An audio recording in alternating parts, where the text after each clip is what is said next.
with the half day session of this workshop, the last part of this workshop, I would like all the participants who are there outside having the breakfast to please join us with their cup of tea or coffee inside itself.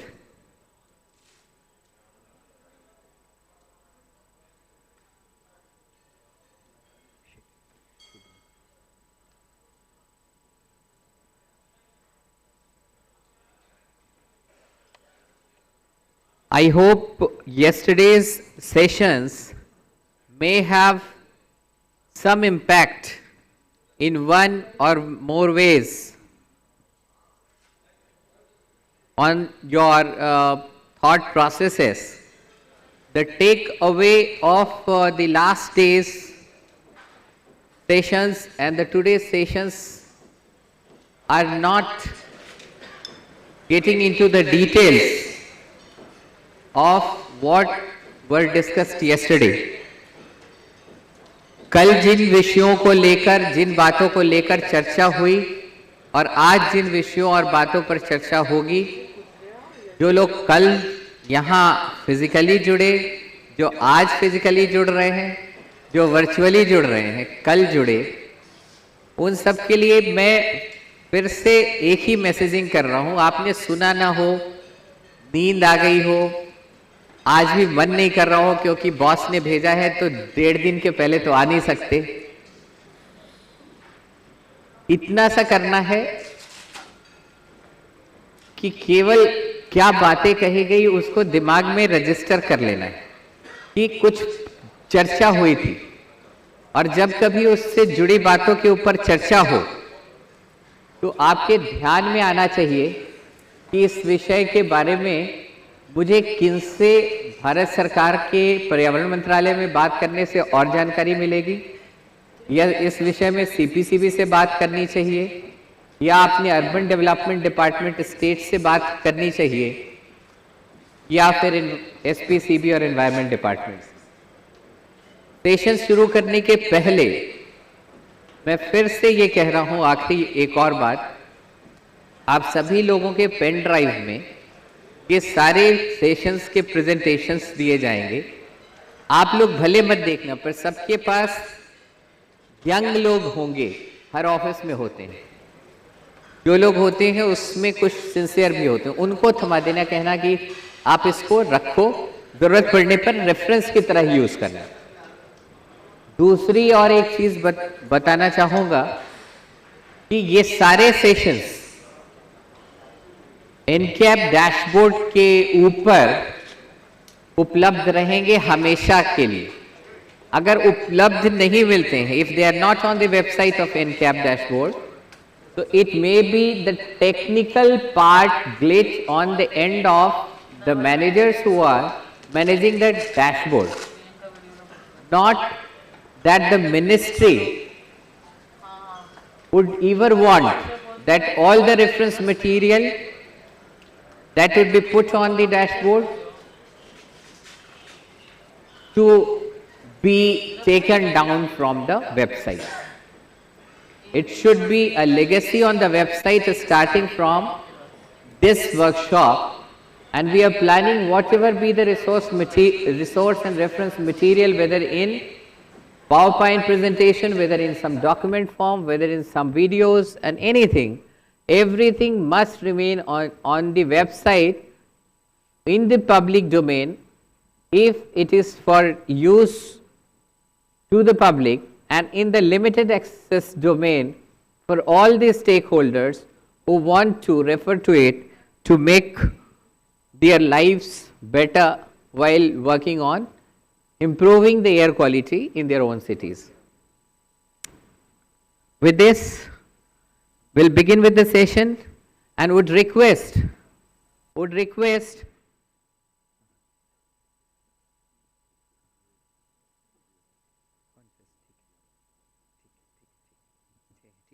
so we have 6 presentations.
session.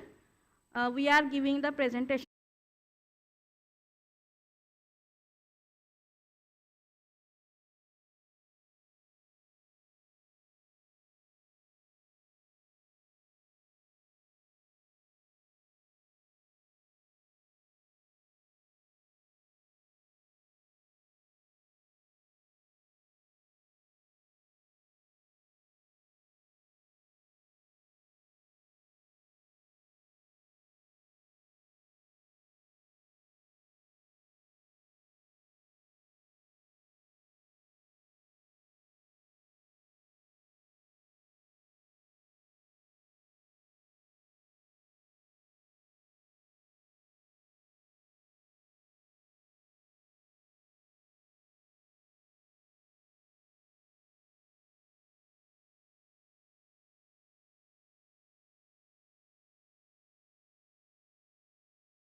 The laborers and auto tippers are deployed at various locations through control room to clear the complaints received online or through toll-free number.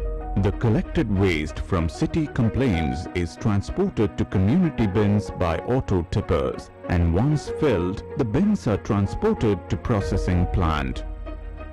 The unauthorized C&D waste dumped at roadside, highways, municipality grounds is collected with excavator loaders and mechanized hook loaders and dumpers and transported to processing plant. The complete process of collection and transportation of the collected waste is tracked through vehicle tracking and monitoring system and GPS-equipped hook loaders. Thane Municipal Corporation is the first city in Maharashtra to install a state-of-the-art plant designed, installed and commissioned in compliance with the C&D Waste Management Act 2016.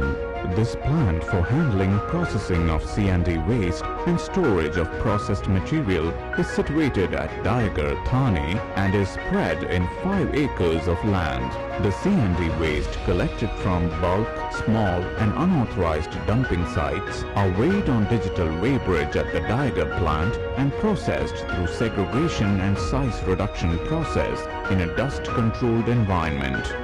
The waste passed through special segregation system, debris handling and screening system, washed and cleaned at the state-of-the-art wet process plant. This fully automatic plant stacks these aggregates as per size through different conveyor belts. The water used in the process is reclaimed and reused up to 80% through water recycling plant.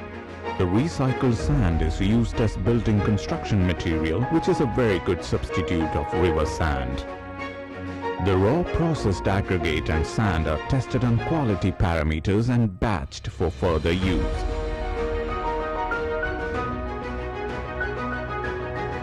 The processed building material of the plant have passed the stringent quality test and guidelines of Sintef Norway and have successfully supplied concrete sand to L&T for use in concrete slab casting at Sitco.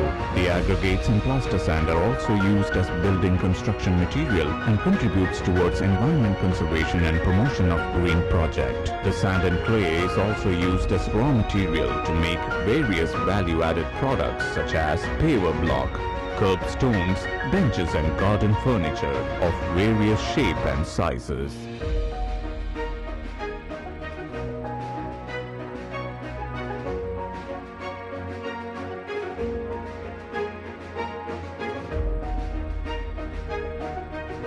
The raw material is used for producing all-purpose, eco-friendly, recycled and reusable products and can be used as building construction material for non-load-bearing structures and green project.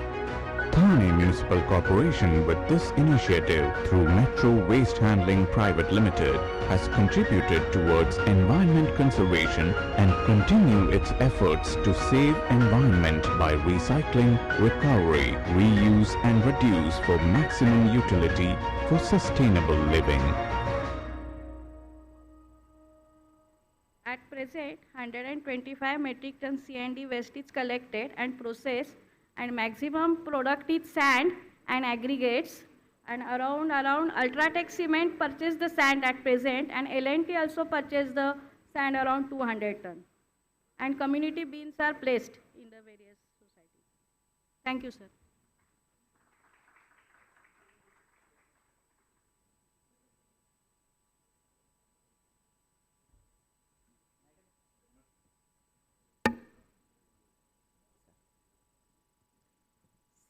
Sir, I invite Chairman CPCB sir to present the memento sir to the.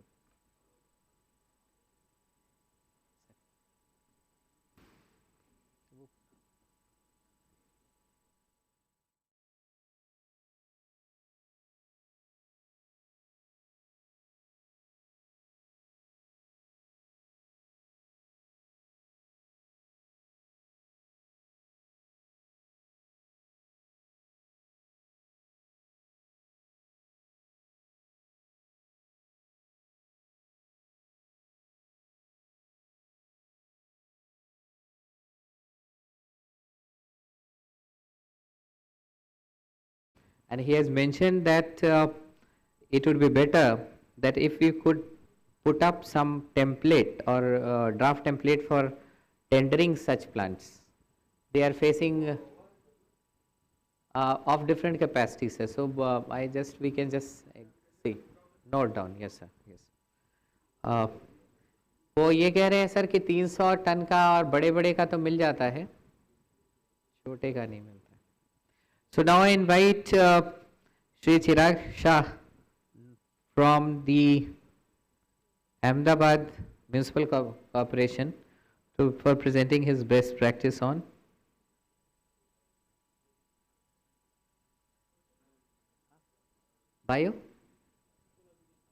bioecological park. Please.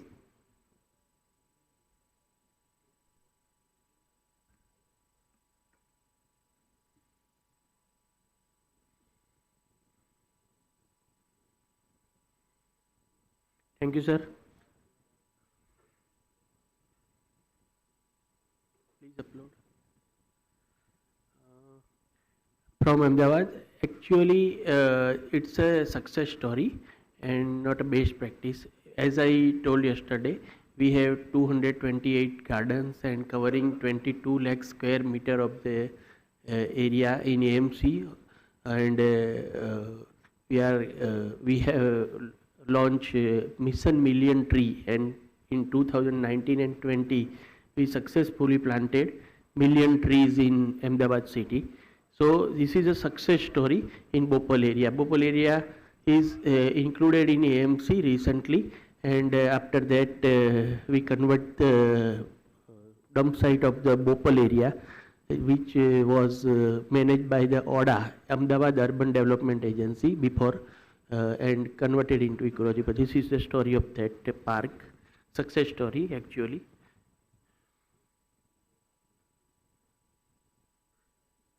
Next, please.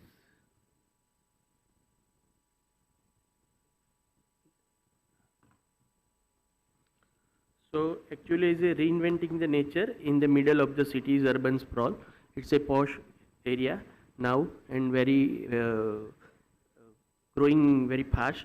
AMC transforms 8,000 square meter of the waste dumping site to an opulent ecological park.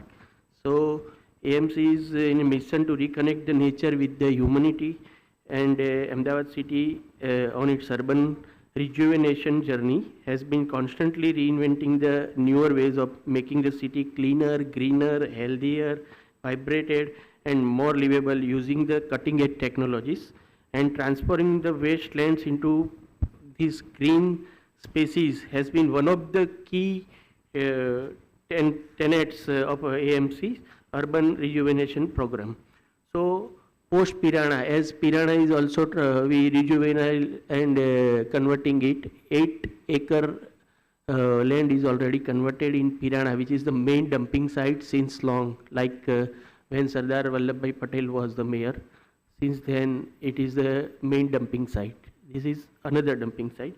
So post Pirana's transformation under the steward leadership of our Municipal Commissioner Sri Mukesh Kumar sir has provided another transformational template to the nation, where 8,000 square meter of the waste dumping site having mountains of the waste has transformed into an ecological bliss by processing over 3 lakh tons of waste and planting more than 900 trees in a record 1 year time limit. It is already completed.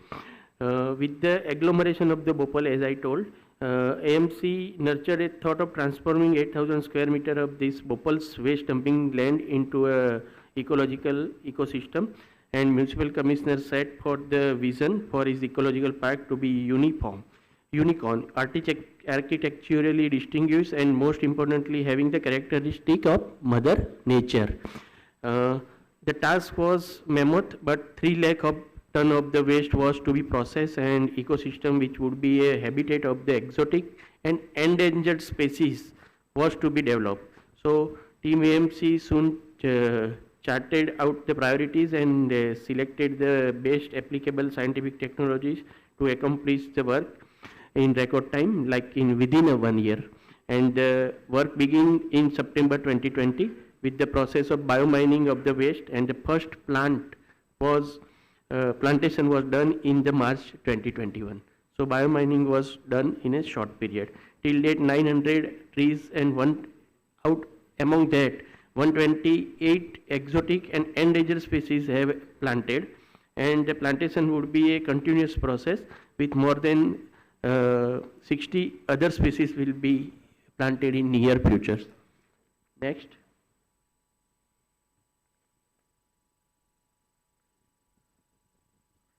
So the genesis of ecological ecosystem is the notion of redeveloping a natural habitat for birds, animals, and natural sprawls for humans to connect with the nature. Hence, this transformational project is not mere a park or a few plantations put together, but a comprehensive ecosystem and sprawl of happiness, liberty, and growth of living beings. Unlike the other project of this type, will consist of the following features. The project will boost socio-economic fabric of the city by enhancing the really prospects of the nearby areas. In nearby, there is a very well established, well-known school is there, and the school all complained before this many times of for the bad odor and pollution also. Now they are very happy. Each of the features have been carefully thought through to provide the natural habitat to all the birds, animals to live a natural life, and for humans to find solitude and establish a connect with the nature. Like other other facilities are biodiversity plantation, as I told, 188 species and 7,200 square meter in that area. Then one pond is there, 600 square meter. Utility areas is there, 200 square meter. Then walking trails, it is more than 800 square meter, and open gym was developed. So how it transport and what change this transformation is there? Next. First is the conscious towards the nature.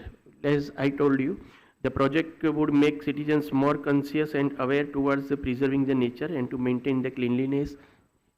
It becomes one of the posh area of Ahmedabad, Bhopal area now, very fast growing. Study and research with more than 188 exotic and endangered species are there. So it's a hub for botany students to study and carry out their research. Connect with the mother nature. The project will be a natural bliss to the citizen in the middle of the city. So project aims to provide citizens a pollution-free, clean space where they can meditate and connect with the nature. Then improving the health of the citizen with the open gym, walking trails and other activities. Citizen is able to work out in the lap of nature and keep themselves healthy. Now pollution-free, one of these pollution-free fresh air to the citizen. This park will provide breath of fresh air to the people living in 1 square kilometer area surrounding. So how it happens? First step is biomining, as in September 2020. Biomining involves the process of processing, as we all are expert.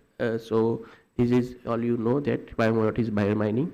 In biomining, 3 lakh ton of the waste into organic, decomposable and non-decomposable waste, and then it is result in a segregation of 1.8 lakh tons of organic waste. Then step 2 is the microbiological treatment. 1.8 lakh tons of the segregated organic waste is processed with microbiological treatment to remove heavy metals, chemicals, bad odors, and to foster faster decomposition. Post this treatment, the residual organic waste would be kept for the plantation. Step 3 is layering for plantation. 3 layers each of 5 feet were formed and compacted, with first layer having the 80% organic waste and 20% natural soil. Second is 50% natural soil, 50% organic waste, and third is 80% of natural soil and 20% of organic waste. Then step 4 is the utility area development. Post preparation of soil, more than 900 trees, as I told, 188 exotic and endangered species are planted. Over 600 square meter of the area. Pond is made, walking trail is made, and thus the ecological park is developed. After biomining and this microbiological treatment, the park is developed by the budget of from the budget of this 15 Finance Commission, and around 5 crore rupees is expenditure is done. So next, this is the glimpse of the area before and after. This area is look like that before, and now it is developed. Next. So what is the impact? As I told yesterday, we have 8 CAA QMS since 2017, and one of the CAA QMS is in this area only, Bhopal area. So we have the data since then. It's like 2018 we have the perfect data, and it clearly shows the CAA MS of Bhopal area clearly shows that the impact of this ecological park development, like 28% of the air quality index is improved. Next. Thank you very much.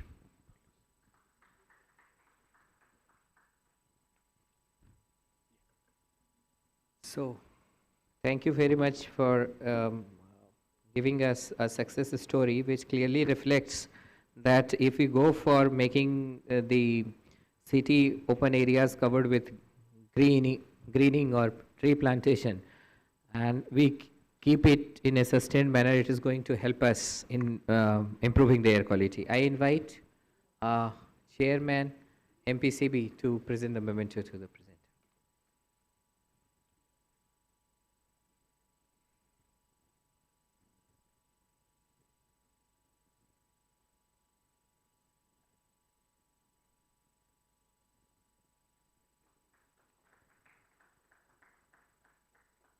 Thank you. Thank you. Now I invite the third presenter of this first session of second day, Shri H.P. Gamdha from the Vadodara Municipal Corporation to present the best practice of Vadodara Municipal Corporation. Thank you.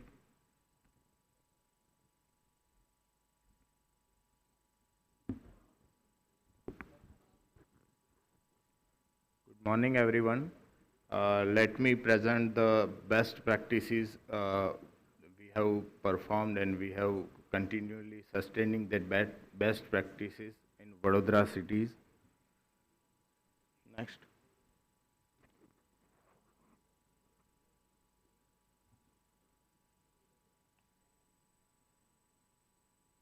This is our oldest dumping site. You can see the Vishwamitri river passing nearby this old dumping site. Approximately 4 lakh metric ton legacy waste is here at Atladra dumping site. So we have closed the dumping at Atladra in 2018 and started the biomining project to clear the old legacy waste. Project duration is approximately 18 months. We have started the project from 16 July 2018 with the help of biomining and bioremediation, and we have successfully completed all the legacy waste which is at Atladra bioremediation project. Recently in December 2020 we have completed the project, and approximately 100 crore valuable land we have recovered from this dumping site, and now we are going to use for further use of the municipal corporation. After successful biomining of this project, we have implemented similar technology at our second landfill site at the Makarpura landfill site, which is passing through the Ahmedabad-Mumbai expressway. Recently we have started this project to approximately biomine the 4 lakh metric ton legacy waste at the Makarpura landfill site, and the project duration is approximately 24 months. Third best practices for successful citizen engagement we have currently implemented, as well as we are going to sustain these best practices for clean air. This is the initiative from our Honorable Standing Committee Chairman, Dr. Hitendra Bhai Patel.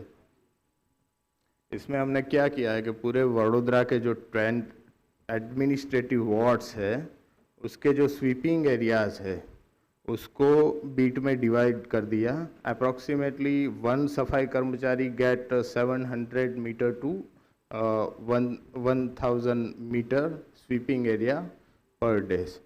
तो पूरे वडोदरा का जो area है उसको sweeping areas में पर beat transfer कर दिया और हर जो वार्ड्स है उसकी जो नॉन गवर्नमेंटल ऑर्गेनाइजेशंस है उसको उसका मॉनिटरिंग दिया है.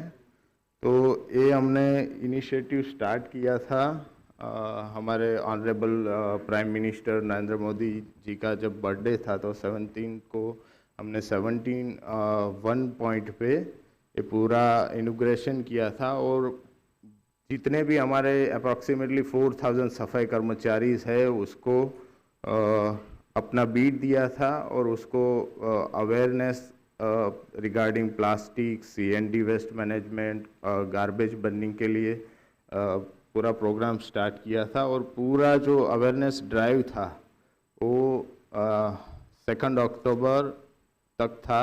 फिर सक्सेसफुल इम्प्लीमेंटेशन के बाद वो हमने एक्सटेंड किया था 7th. तो फर्स्ट डे को हमने जो फिज़िकल एक्टिविटीज़ है वो सब सफाई कर्मचारी को अपने हेल्पफुल होती है उसके बारे में किया था. फिर फर्स्ट डे हमने पूरा उसको ब्रीफ किया था regarding CND waste management, plastic waste management as well as जो गार्बेज ओपन बर्निंग है. फिर पूरा जो पीरियड चला उसमें जो NGOs थी वो जो स्वीपिंग कर्मचारी है उसका मॉनिटरिंग करते थे. हमने जो फ्रेमवर्क पूरा सेटअप किया था और at the end of the event जो बेस्ट 3 सफाई कर्मचारी है उनको हमने फैसिलिटेट किया था. और जो बेस्ट 3 पर बीट सफाई कर्मचारी है उनको कैपेसिटी बिल्डिंग के लिए हमने जो all India institute of local self governance है उधर उसको रजिस्टर किया है सैनिटेशन डिप्लोमा कोर्स के लिए, जिससे वो आगे कैपेसिटी भी बिल्ड हो और दूसरे कर्मचारी उसमें उससे मोटिवेट होके इन फ्यूचर अच्छा काम कर सके. This is the some glimpse of the event.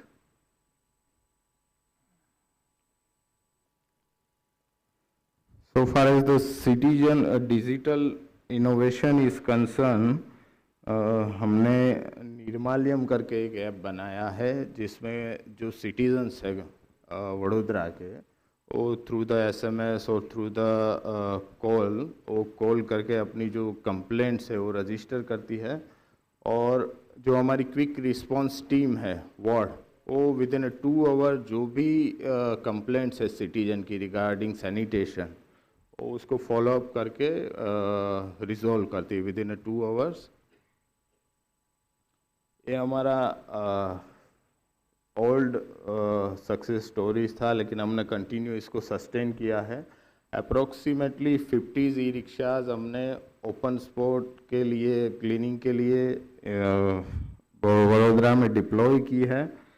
और जो नैरो स्ट्रीट्स है वहाँ पे वेस्ट कलेक्शन के लिए हमने साइकिल कार्ट यूज़ कर रहे हैं. नेक्स्ट है जो डिफ़ॉल्टर्स है उसको आइडेंटिफाई करने के लिए उसको पेनलाइज करने के लिए we have started the health and sanitation mobile code and every day approximately 150 cases related to sanitation are solved by the mobile code. This is success stories from Vadodara Municipal Corporation. Thank you. Thank you.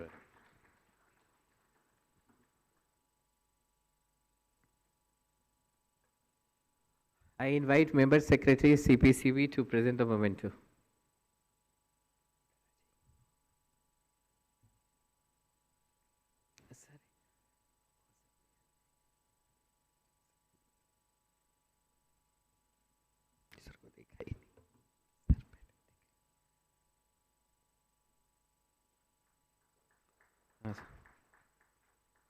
Now I invite Shri Mangesh Dighe from Pune to present the best practice on road design improvement.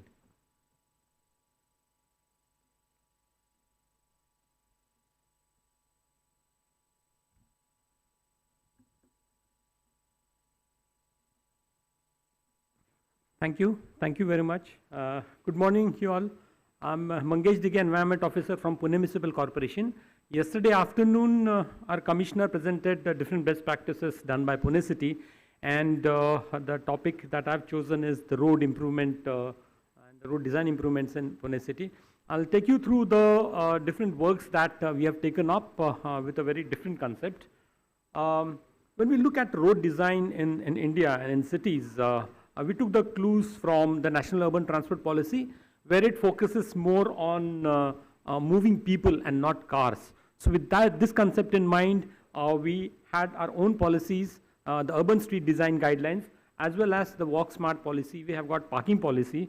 So the whole focus has now shifted to having better pedestrianization, cycling as a necessary elemental design of the roads.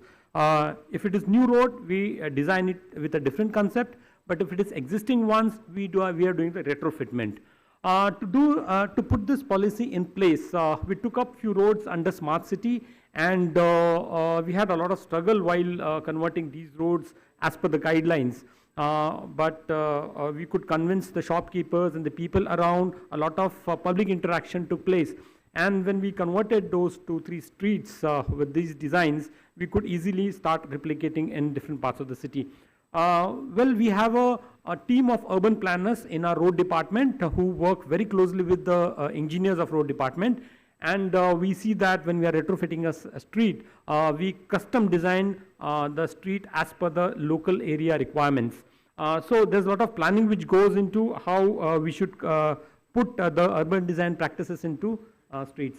While doing the planning, we have taken up different streets in these 4 zones of the city. Those streets which are ideal candidate for converting into a very good pedestrianization and cycling track. So out of these 4 zones, let's focus on one of the zones. This is 35.5 kilometer of road stretch where we have taken up for design improvement. Here we can see that this is JM Road, Jangli Maharaj Road, which was taken up after the Smart Street program. And we can see that all the parking which was taking place along the roadside has been removed, and the transformation is that we have wider scope and a cycle track as the necessary element, compulsory design. We also have multi-utility zone. We can get into the details of that, but these are some of the glimpses through photographs. I'm trying to present the transformation here. This is another road, Ferguson College, again in the heart of the city, and here you can see that a very busy road. We have allocated space for the cars, but again you can see that the footpath, the wide footpath and the cycle tracks and the multi-utility zones, where the focus is on safe pedestrian crossing. So there are different elements like simple putting up bollards to isolate the pedestrians from the traffic. Painting it with proper thermoplastic paint, and also having a raised pedestrian crossing, which makes it safer for people to walk on the road while crossing. Here you can see more photographs of Ferguson College. There is a lot of discussion which needs to take place with the shopkeepers, because their front margin can be integrated with the footpath, and the footpath then becomes more wider. Initially there was resistance, because then people would not share their space, especially shopkeepers, and they said that we lose business. But then when we had few successful cases, and when the acceptability of people started increasing, it has become now relatively easy for municipal corporation to replicate into different parts of the city. Some of the customization I was talking about. Now this is Good Luck Chowk, where we have film and television institutes. So a lot of artists, Kalakar, they come here. So we converted one corner of this junction into Kalakar Katta. So giving an identity to a street or a junction attracts a lot of attention, and that becomes the identity of that particular place, and which is very, very easily accepted by people. So when local people accept ideas of converting these streets into something which is very welcoming from them, it becomes easier for municipal corporation to work further. There's one more case where a simple thing like the 0 milestone of Pune city, it was quite a dilapidated stage and it was neglected. But we transformed this 0 milestone into a very attractive street. Now this is one place that a lot of people as tourists, as citizens are visiting, and they're enjoying this. So giving identity to a street becomes the whole idea of developing city into a very pedestrian friendly areas. A few more photographs of the Aund road. This is the road which was taken under smart city, and putting up different elements on the street is very attractive. So the whole idea is that the streets should be used by all age groups. It should be friendly street. It should have safe crossings, and it should have universal accessibility. Now, in terms of universal accessibility, we are, this is one cross section which talks about what is the width of the footpath, how the multi-utility zone should be. So 0.5 meter, the green color edge which you see is multi-utility zone, which is for the street lamps, for the feeder pillars, for the signages. And the footpath, the walkability of the footpath is not compromised at all. So that's one of the focus areas of the design. So giving an example of a simple MSCB pillar, which is an obstruction in the footpath, if it is integrated into the design, into the multi-utility zone, so including the tree and the feeder pillar, that's how it's get integrated, and the footpath is not compromised, the cycle track is not compromised, and still all these utilities are integrated.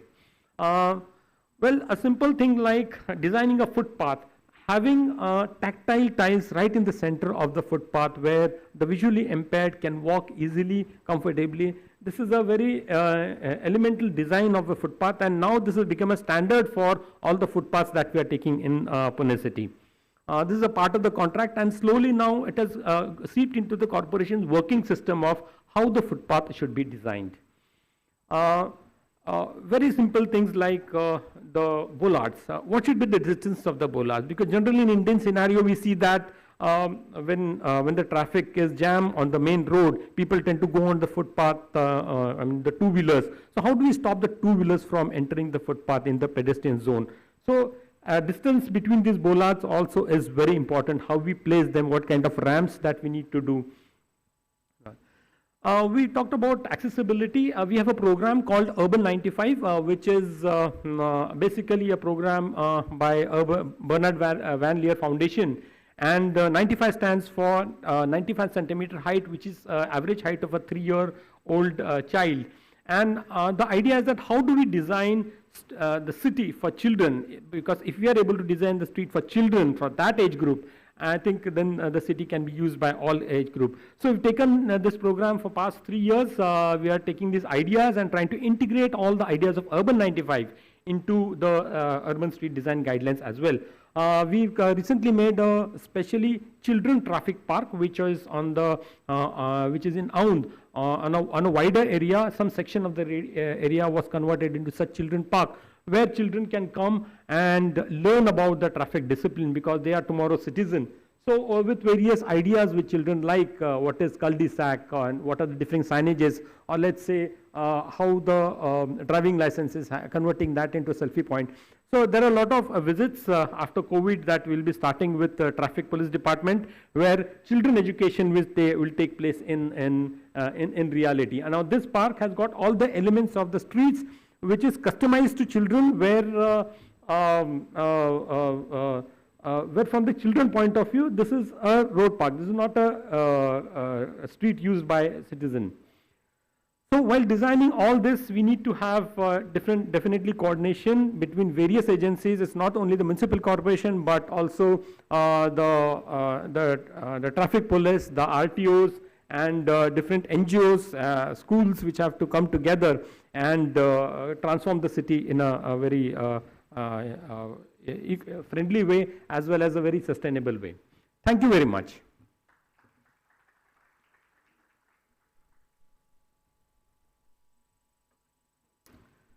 I invite Joint Secretary, Ministry of Environment, Forest and Climate Change, Sri Nareshpal Gangwar sir, to present the memento.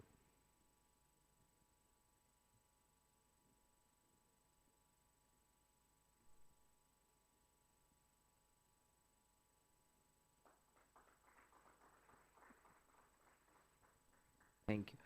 Now I invite Sri Bhushan Kubal from Municipal Corporation Greater Mumbai to make the presentation on traffic synchronization.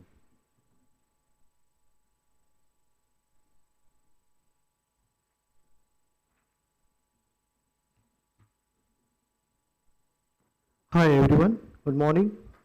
Myself, Mr. Bhushan Kubal from Municipal Corporation. Basically, my topic is on the traffic synchronization systems. So in next, in Mumbai, already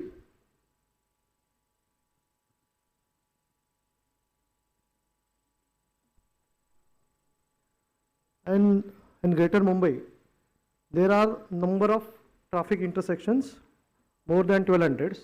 Out of that, we are 652 intersections are signalized. So it is further categorized in the real times and fixed times.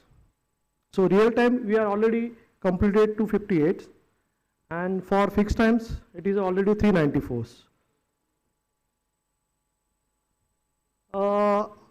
Municipal corporations, Greater Mumbai, has already taken initiative under the MUTP. This is a one project implemented by the government of Maharashtra, Mumbai Urban Transport Projects. Under this project, we already initiative the one project, Mumbai ATC project, Area Traffic Control Project. Under these projects, what we do, under this project, 252 intersections, we are converted into fully adaptive real-time signaling systems. That is a most prominent steps taken by the corporations. In the real-time systems, there is a features. This is one of the junctions we have undertaken under the Mumbai ATC projects. These are 4-arm junctions. Under this project, what we do, there are 4 approaches. Suppose there are the 4 approaches. We are installed some cameras, some vehicle detection cameras at every intersection, away from the junctions 100 to 120 meters. What they does, they have take the counts by virtual loops for the particular approaches. Accordingly, all the approaches take the counts. And these counts, they transmit it to the my controller. There is one controller is there. This is a controller. In that controller, the data has gathered and we are transmitted to the my control room server. The server, they have some algorithms. So what is the optimum time required for particular approach? They have the calculations. After getting the calculation from that server, they again transmit it to my junctions. And what green time is required particular this approach, accordingly my signal is operated.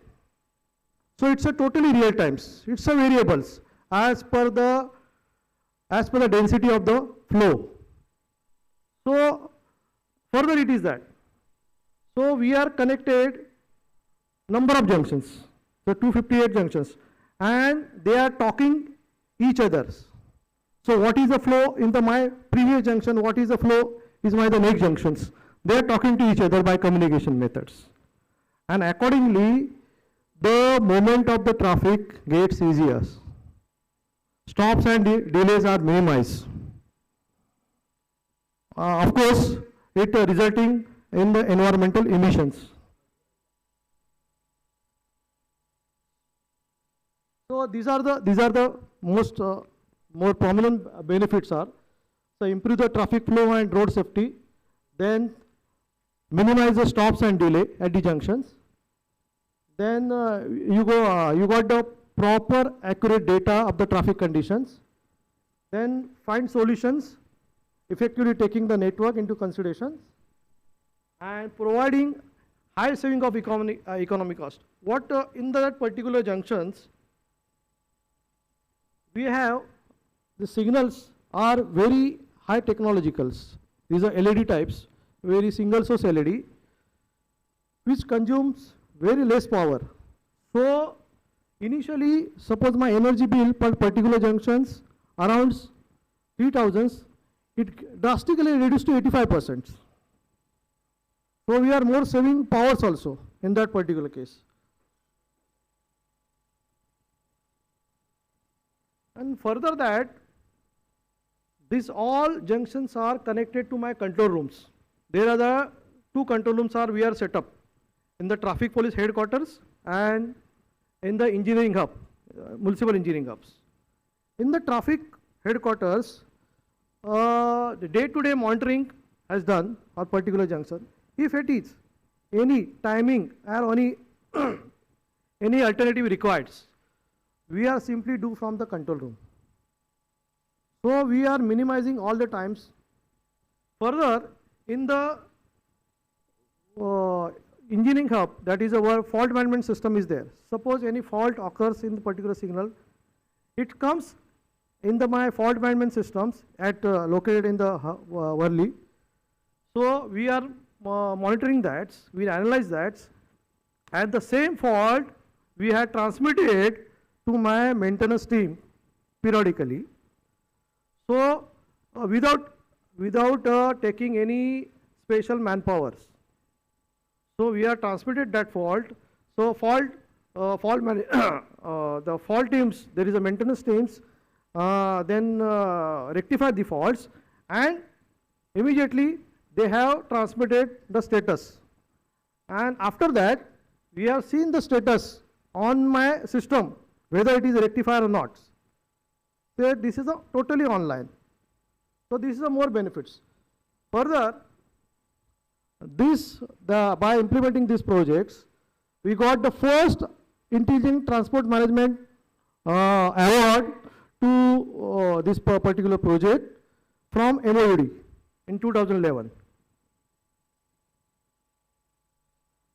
So then we have started for implementation real time for the remaining balance signal junctions.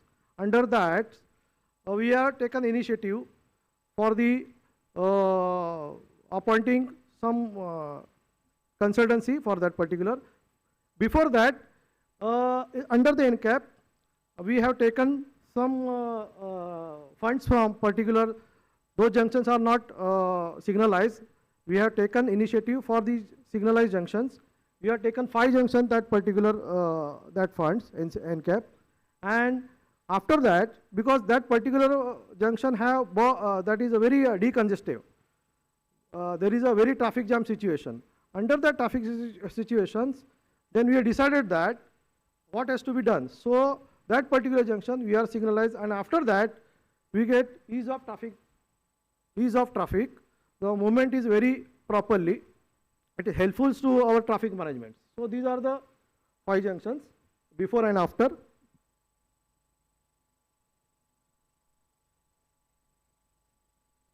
Now under 15 Finance Commission, we have taken the initiative by taking the assistance.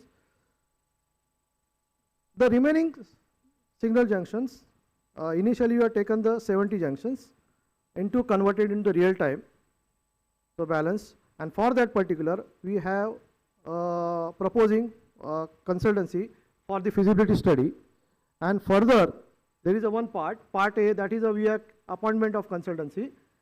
In that particular we have proposing for the detailed traffic engineering study, then environmental pre and post study, and further that is the project management after completion of the outcome from the consultancy.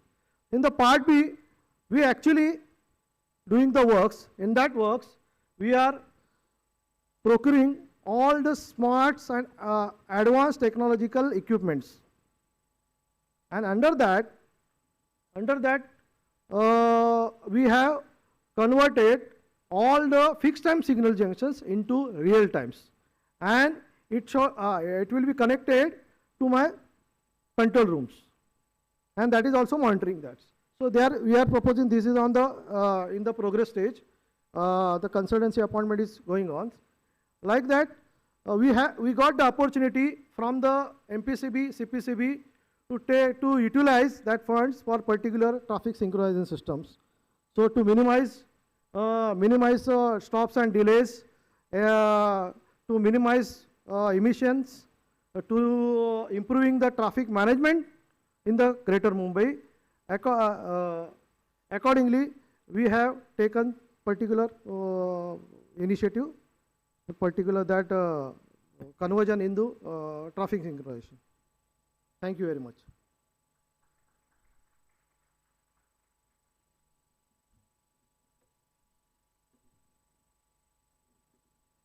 इस वाले presentation के बारे में एक दो बातें मैं brief करना चाहूँगा। एक ये कि व्हीकुलर इमिशंस किसी भी शहर में, बड़े या छोटे शहर में एयर पोल्यूशन का एक मुख्य कारक है, as we discussed yesterday, and this is one of the simple initiatives. आप पूरे शहर के लिए ITS ना सोचें, जो भी जुड़े हैं म्यूनसिपल कमिश्नर, किसी हॉटस्पॉट एरिया के 3-4 जंक्शंस को भी सिंक्रोनाइज करेंगे तो जो व्हीकुलर इमिशन है, जब आप स्मूथ फ्लो ऑफ ट्रैफिक क्या करता है कि गाड़ियों की स्पीड कम नहीं होती है, गाड़ी अनावश्यक रूप से रेड लाइट्स पे खड़ी नहीं होती है, और जब स्पीड कम नहीं होगी, रेड लाइट्स पे ज़रूरत से ज़्यादा नहीं खड़ी होगी, इंजन अगर ऑन नहीं रहेगा तो इमिशंस कम होंगे। तो एक छोटा सा कम फंडिंग का इंटरवेंशन पूरे शहर के लिए नहीं बट सिटी के पार्ट में gives a great benefit in the short term.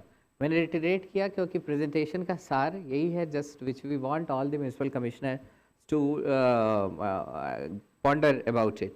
Now I invite Member Secretary MPCB Shri Ashok Singari ji to present the memento.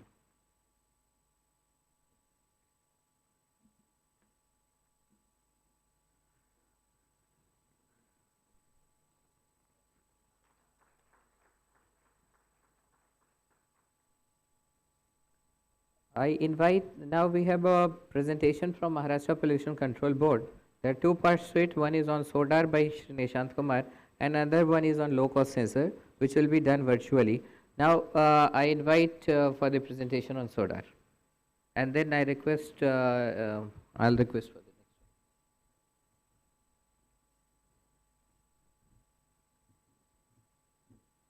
Good morning, everyone. SODAR.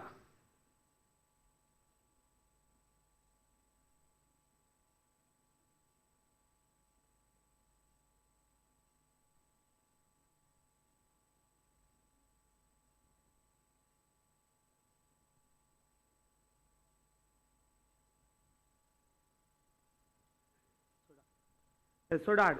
SODAR is a remote sensing device to measurement of the atmospheric boundary layer height. This is based on the acoustics wave. SODAR. SODAR means SODAR detection and ranging. This is similar to the radar. Here the acoustics wave, and in radar the electromagnetic wave.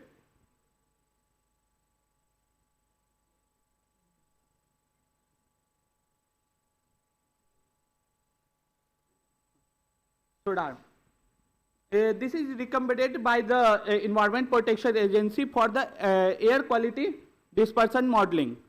This is the low-cost device for the measurement of the real-time data for the atmospheric boundary layer and structures of the pollutants dispersion meteorological parameters. This is generally every country is used for SODAR for the wind profile and atmospheric boundary layer height. This is affected by the wind speed, wind direction, source of the contribution, and also be calculated from this the ventilation coefficient. SODAR is installed at the MPCB since November 2020. From this is continuously operational. This is the SODAR system. This is the acoustical baffles. First one is the, then into the acoustical baffle, this is the SODAR disc. From this transmit the acoustics wave from the to the atmosphere, and from the temperature in humidity, this signal will be reflected back to the same disc, and after the processing, we calculate the atmospheric boundary layer height or mixing height. Also we install similar near to the sonar system are meteorological sensors. This is the 24 hours data after the recorded. In this graph, we see that before the sunrise, the atmospheric boundary layer is the simple. This is the stable condition where the pollutants are accumulated, concentrated, and after the sunrise, the plumes are created. This will disperse the pollutant in the atmosphere, and this height go to the 1,800. And after the sunset, this is also decreases and stable conditions are formed. And below the sea, we also plot the similar time, the wind speed, wind direction, temperature, and humidity. After the 1 year, we compares the data for the monthly wise and days wise. Here we present the 24-hour average. From this, we get that in the April month, the atmospheric boundary layer height is the higher side. But during the November, December, this height goes down.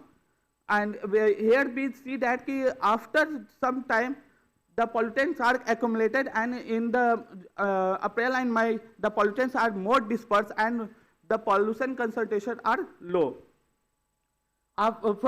From the mixing height, we also calculate the ventilation coefficient. Ventilation coefficient calculated from the mixing height and the wind speed multiplication product.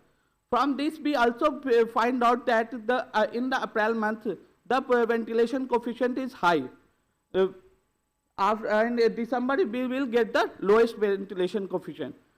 We also find out that in temporal variation, the ventilation coefficient goes up to the 800,000 meter per square per second. This is the good for the ventilation coefficient. From the primary findings, we also find out that at the MPCB, the ABL height is the high between the 10 hours to 3 p.m. in the all days, but except in the November. And wind is the high, temporal high in the July month, and in the November month, this is the low in November 2020. This is the low-cost device provide the air pollution concentration for the particular area. The air pollution alert can be given from this. We compare the whole data, and we also predict that after some days the pollutants are concentrated or dispersed. जैसे हम लोग अभी simple Delhi का ही ले लें, तो इस time wind वहाँ थोड़ा कम चल रहा है, तो जिसके कारण कंसंट्रेशन अभी काफ़ी ज़्यादा हो गई है. लेकिन यही जैसे बारिश हो जाए या विंड आ जाएगा, तो ये सारे पोल्यूटेंट डिस्पर्स हो जाएंगे और ये अच्छा वेंटिलेशन कोफिशिएंट हमारा मिल जाएगा. This is a low cost consumption, power consumption, so we can use at any remote sensing area. This is not high performance कि हमें बहुत अच्छा पावर सप्लाई चाहिए या कुछ भी, तब लो कॉस्ट पे हम रिमोट एरिया में भी लगा सकते हैं और 24 आवर्स बिना मैन के चल सकता है. ये हम लोग इसको मेंटेनेंस भी इसमें कम रहता है, कैलिब्रेशन भी बहुत कम इसमें लगता है. ये सारे कुछ calculation.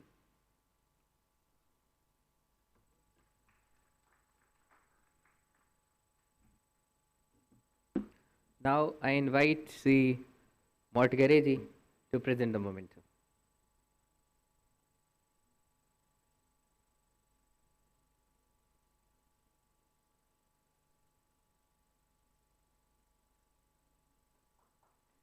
Thank you. Now the presentation, another presentation from Maharashtra Pollution Control Board on low-cost sensors is to be done by Professor Sachidananda Tripathi of IIT Kanpur. He is also the national coordinator of the National Knowledge Network that has been established under the National Clean Air Program. So I invite Professor Sachidanand Tripathi sir to present the best practice or the whatever he has made out with regard to low cost sensors in partnership with Maharashtra Pollution Control Board. Thank you. Thank you, Mr. Kumar, and thank you Maharashtra Board and Dr. Modgare for giving me this opportunity.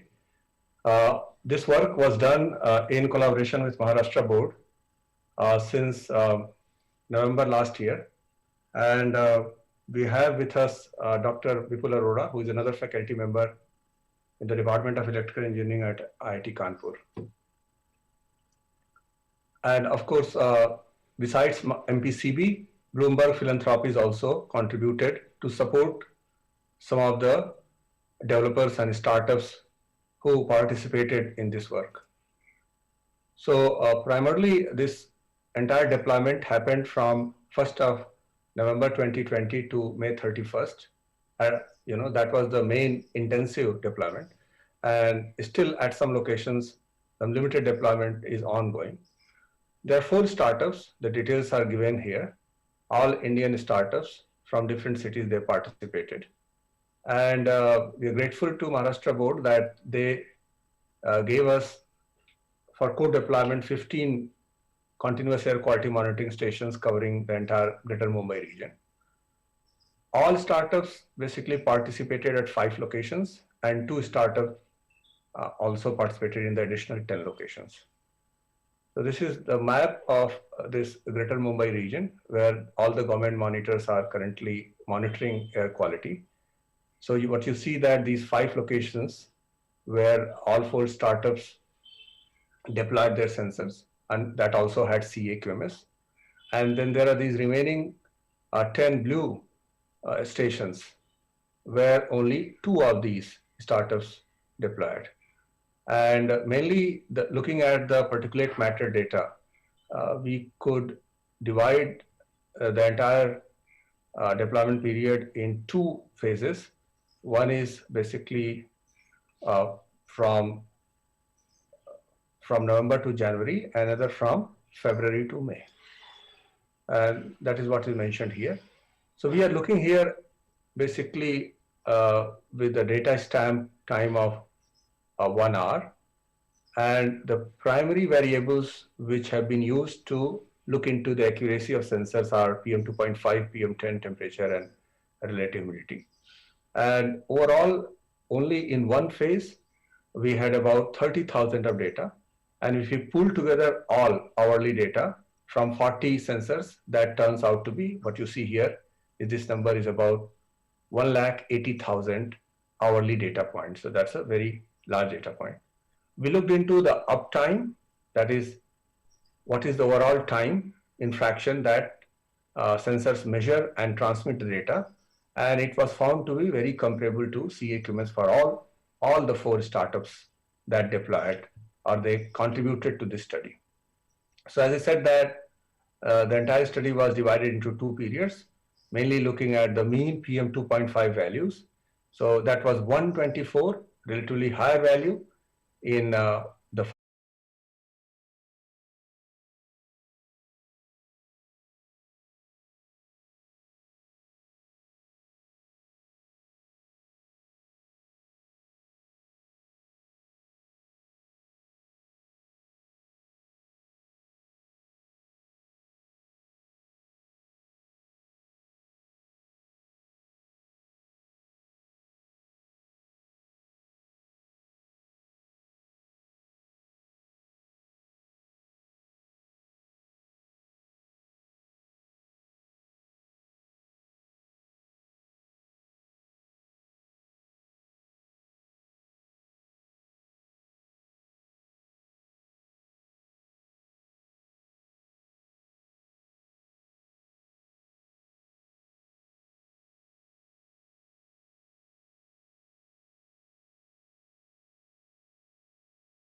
also have conducted some experiments and came out with evaluation criteria. And results are looking quite comparable from Mumbai experiment and what EPP has suggested. So based on this reasonable sized co-location experiment in Mumbai, certainly we could say that if LCS field evaluated in a very robust way, definitely they can be a part of a dense air quality network in any city or region, but certainly with some care. Uh, Interestingly, we got one paper already published based on this, where our MPCB colleagues are also co-author in IEEE Census, which is a very respectable international journal. And a second paper already has been submitted, again with MPCB colleagues as co-author to IEEE Census letters. So I again thank Maharashtra Board for giving us this opportunity to participate, collaborate with them, and present our result here. And we hope that it would find its way somewhere while we are developing a hybrid sensor network or hybrid air quality network in the country. Thank you. Thank you very much, sir. Now I invite Shri Abhijit Bangar, Municipal Commissioner, Navi Mumbai, to virtually present the best practice on non-motorized transport.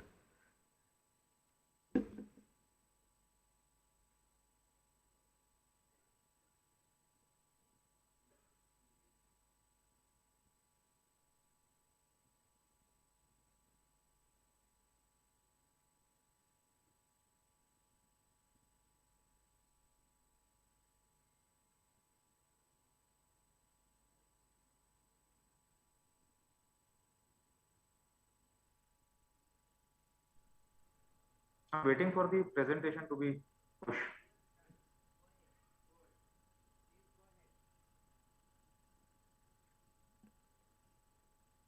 Am I audible? Please go ahead with the presentation. Yeah, hang on. Just a minute, we are trying to get the presentation online. Just a moment. कर दे, आप आगे बढ़ा दें.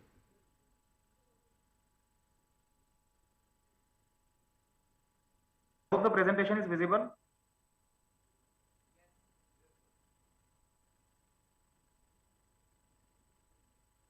May I proceed? Yes, please proceed. Yeah, thank you. Good morning, everyone.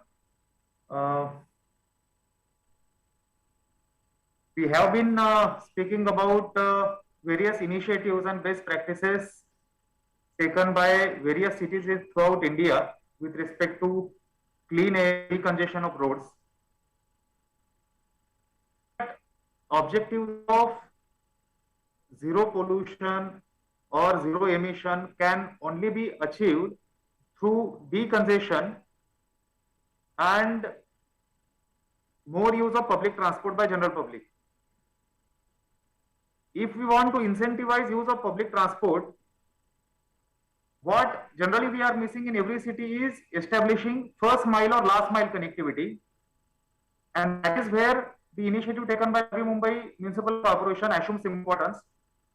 Here I am talking about introduction of bicycles as e-bikes as a means of last mile connectivity in association with Yulu company, Yulu Private Limited.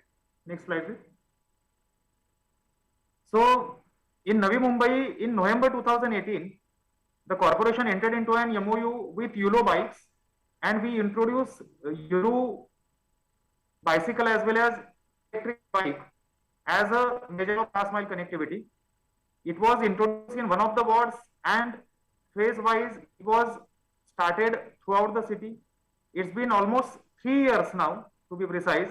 This activity has been going on throughout the city. In July 2019, electrical bicycles were introduced. So presently we have both bicycle as well as electrical bicycles. We all know this can act as a clean and efficient urban mobility alternative. Our objective is to incentivize people to come to railway station, to metro station, so that they don't feel an urge to use their bikes or cars, so that the number of vehicles on the road could get reduced and ridership of any means of public transport could increase. This could lead to decongestion of road.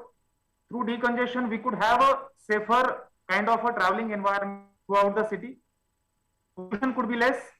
And most importantly, the way this whole initiative has been designed is a technology-driven solution which is very user-friendly, and that is why it has become so popular.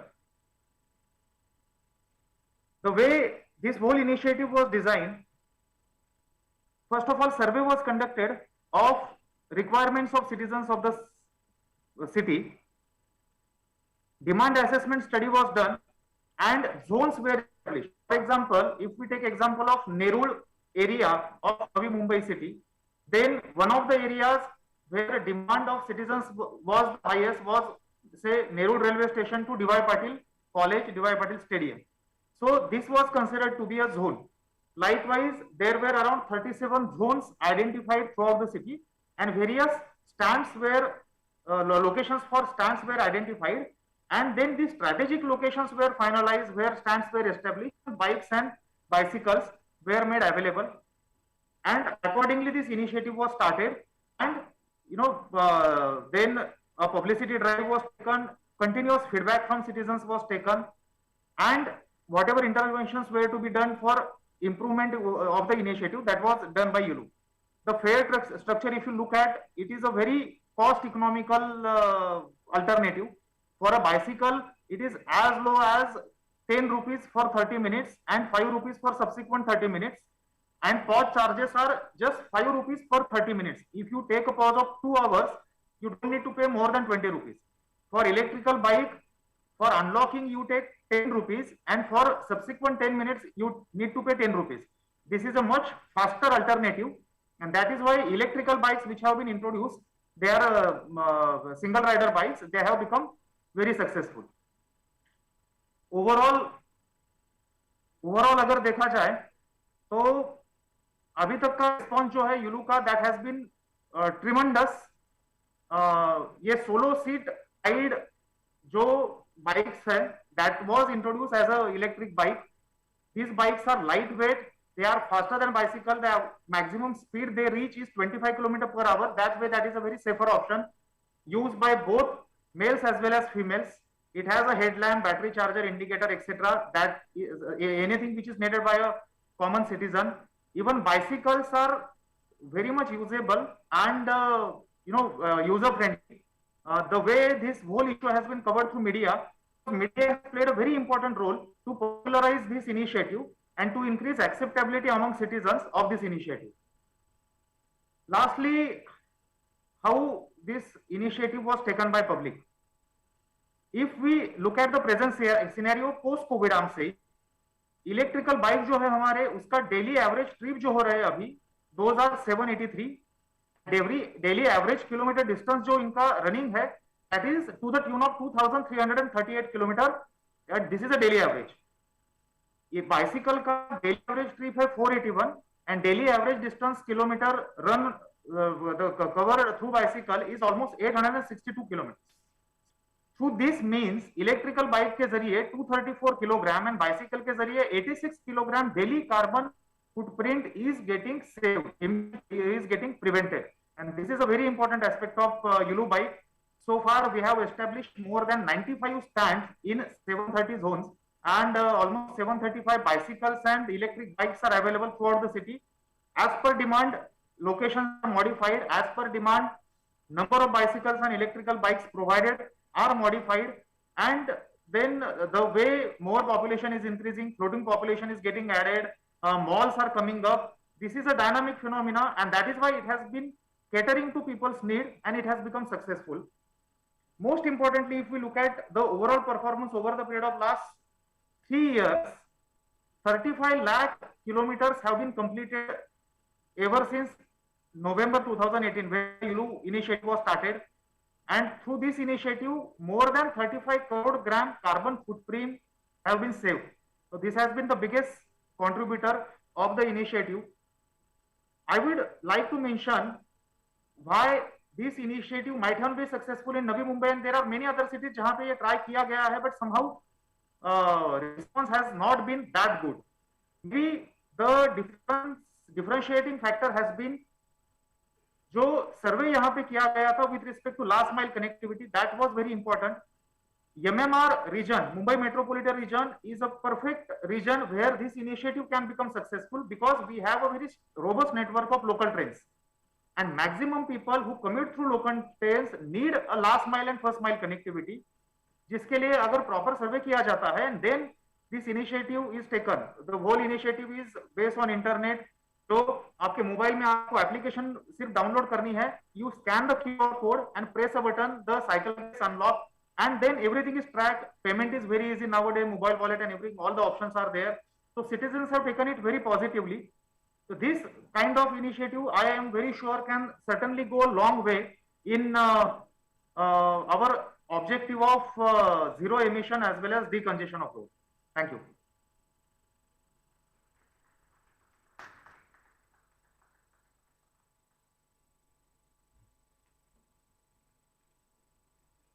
So this was the last presentation of the first technical session of day 2 of this workshop on case studies on best practices.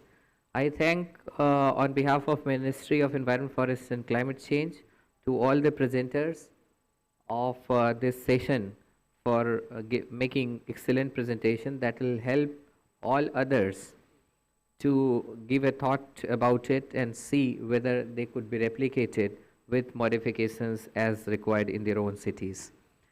I request that if there are some questions from any of the participants who are sitting over here regarding anything, we can have those for a couple of minutes.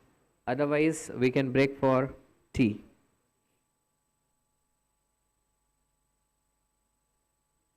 Any questions?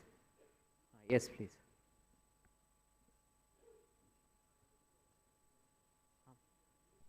Provide the mic.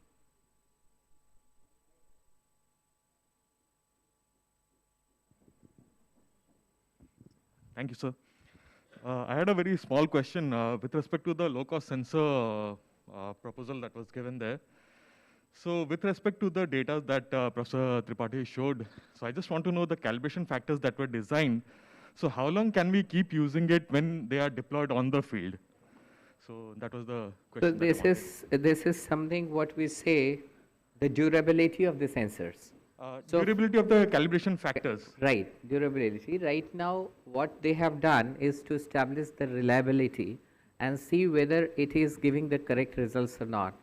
The second thing regarding how long a calibrated sensor is going to give the correct results is to come through the durability studies. So you can just get in touch with the Maharashtra Pollution Control Board to get the details regarding it, because they have initiated the study. So, yes.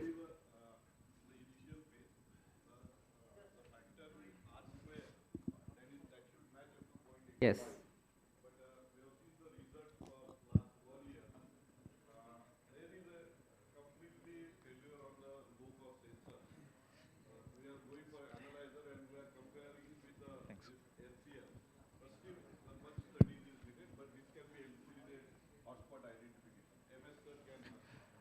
I will throw some more light on it.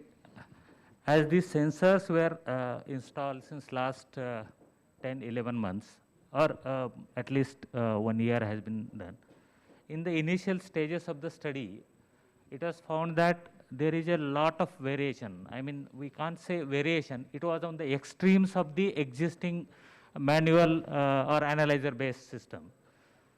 So we are worried whether this technology, which is considered to be the technology of the future, whether it is going to help in any way or not. We were quite, concerned for that.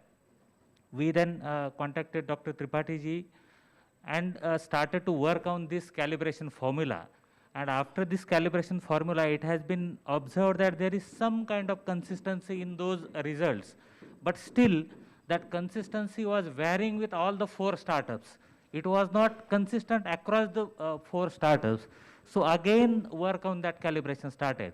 And then some kind of coherence has been drawn in between these two. But still, I could see from the graphs today, they have presented that the diurnal changes are so high that we can't come to certain conclusion vis-a-vis this analyzer system. So still, work is in progress, but this is the technology for the future, that is for sure. Thank you. Still, we are working and we'll get some result. MSCPCB want to say anything, sir, on, because you are one of the APC expert in India. No, I think nothing more to add except that while this technology gets evolved over the years, we all are looking forward to this technology being successful because it is low cost, sensors, the analyzers currently we use are very costly. So we'll be able to expand our network much faster if we have a good low cost based system. There are other alternatives also available which we are working on. Chairman yesterday mentioned about satellite based, AOD based analysis. We have done some indigenous calibration with AOD data and then ground based PM 2.5 measurements, and hopefully we'll have some positive results from there as well. So we'll have some comparable technologies available.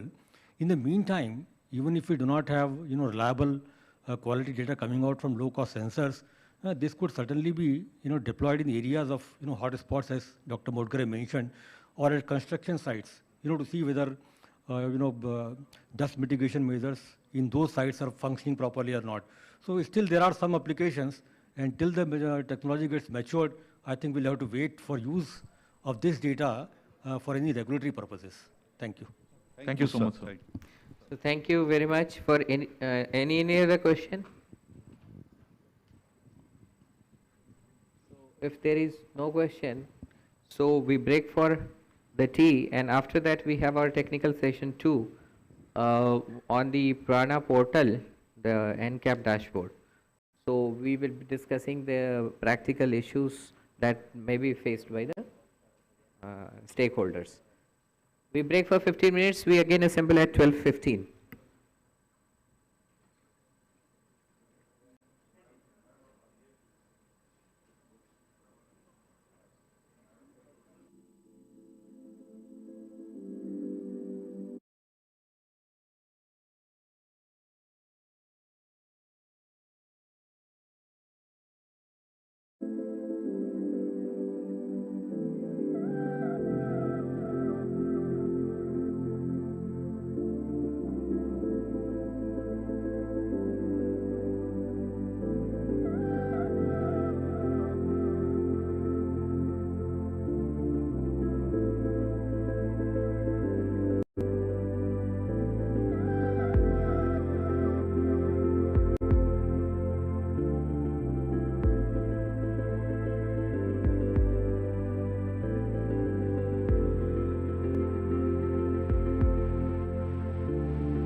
Now I request all the participants to please come inside the meeting hall so that we can start the second session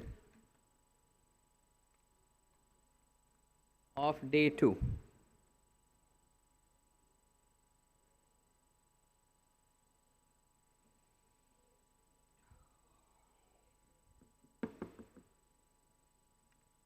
बुला लीजिए, हाँ बुलाइए, हट गए सब लोगों को बुला लीजिए आगे.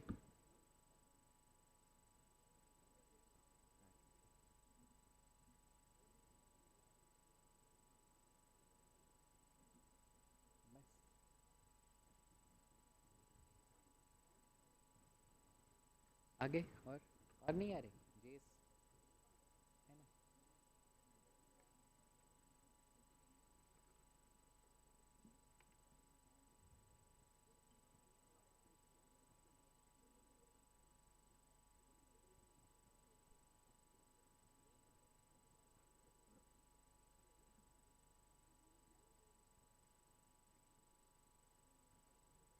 नहीं आ रहे.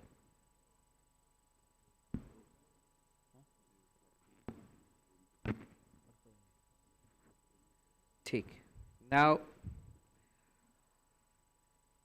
I welcome all the participants in the technical session 2, in which we are going to discuss about the salient features of Prana portal and the role of the cities and the states for the robust implementation of this portal, which is NCAP dashboard.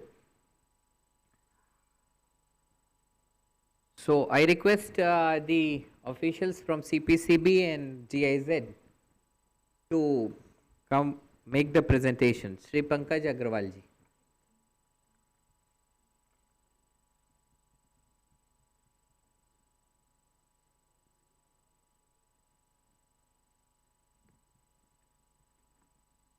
Thank you, sir, for giving me this opportunity. This session is, good afternoon everyone. This session is on salient features of Prana portal and role of cities and state in robust implementation of this NCAP dashboard.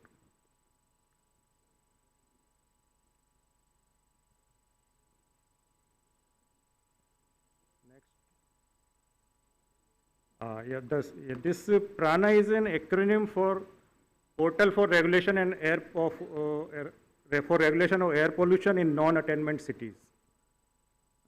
This is a one platform for all information related to NCAP, and it tracks the physical and financial status of city action plan implementations and information on air quality to public. Prana has two parts. One is public domain, which was launched on 7 September this year. And public domain has this national dashboard, which has interactive points on 7 thematic areas of city action plan, PM10 performance, ambient air monitoring network, PGRS, GRAP, source apportionment study, etc. Then city dashboard has city-wide information of 132 non-attainment cities. Then there is a dedicated pages for partner ministry, which are implementing their action plan for clean air. There is information on NCAN also, that is National Knowledge Network and Institute of Reputes. There is a section focusing on the activities of international agencies for supporting the NCAP in the cities. So today's focus is on intranet portal, where based on some input data, there will be some output data.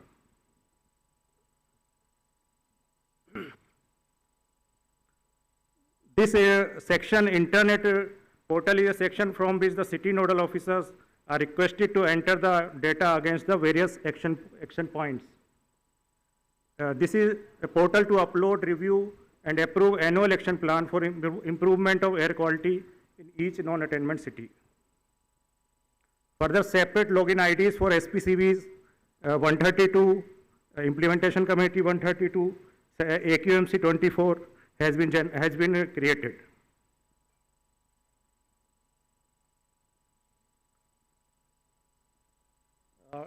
There are city action plan on seven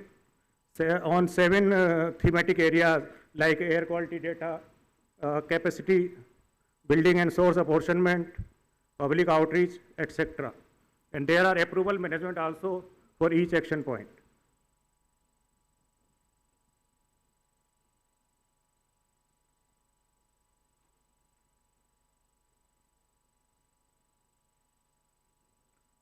Next.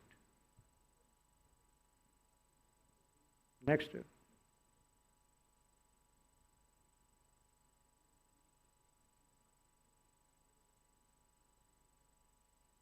These are the expectations from state and cities under internet portal. That is submission of information for annual action plan with quantifiable targets. Cities are required to fill these data and progress report for each quarter, then a utilization of fund for each action point. And time-bound submission is required for these city action plan.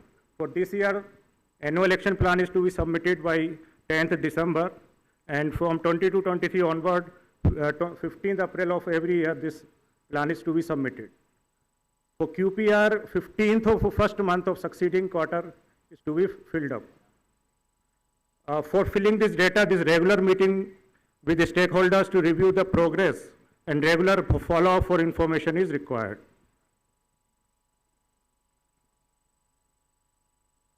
Next. In the internet portal, there is approval management for city micro-action plans, and there the role of SPCB nodal officer is very important here, because he has to mobilize the information from ULVs and stakeholders and fill the data in Prana. Yeah. Gujarat, Maharashtra and Madhya Pradesh MPC have identified these nodal officer for Prana, and login IDs have also been provided to them. SPCB nodal officer is to coordinate with respective city regional nodal officer of SPCB regarding timely submission of reports for Prana. SPCB nodal officer has to collect the data from ULVs and from district level committees and fill the city-wise data in the portal.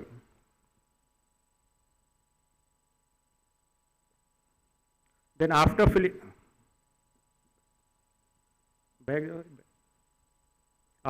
the data by SPCB nodal officer, the data is to be reviewed and approved by district level committee. This district level committee has also been formed in all the 3 states, and air quality monitoring cell at ULB level has to record the minutes of meeting and collect information from stakeholder for the portal after conducting the regular meeting with committee for planning and status review. They have also to review and approve the quarterly progress report also. Then after the approval of DLC, this will be submitted to air quality monitoring committee at state level. They have to review and approve the city action plan. After that, it will be there are 2 state level committees, that is air quality monitoring committee, that is headed by principal secretary, and then air quality steering committee, that is chaired by chief secretary of the state. SPCB nodal officer has to coordinate with the chairman of state level committee for final submission of information to CPCB and MOEFCC.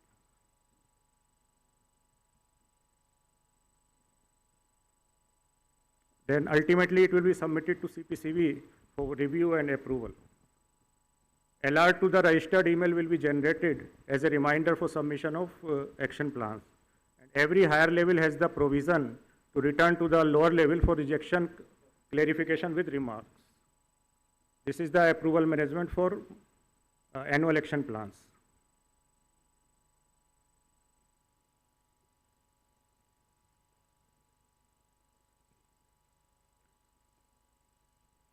Now we will go to for the demo of the internet portal, that how the information is to be filled.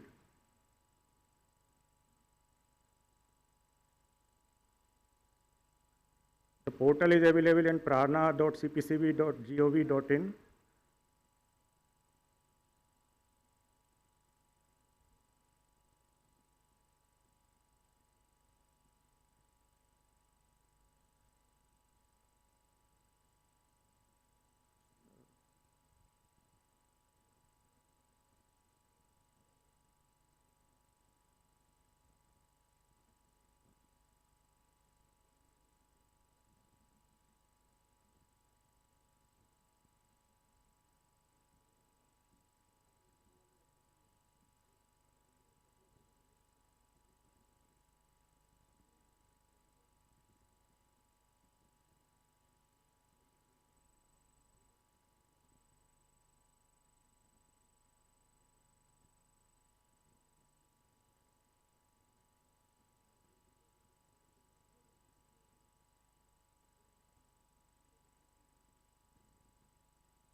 The city nodal officer is required to log in with city credential, which has been provided by CPCB to 132 cities.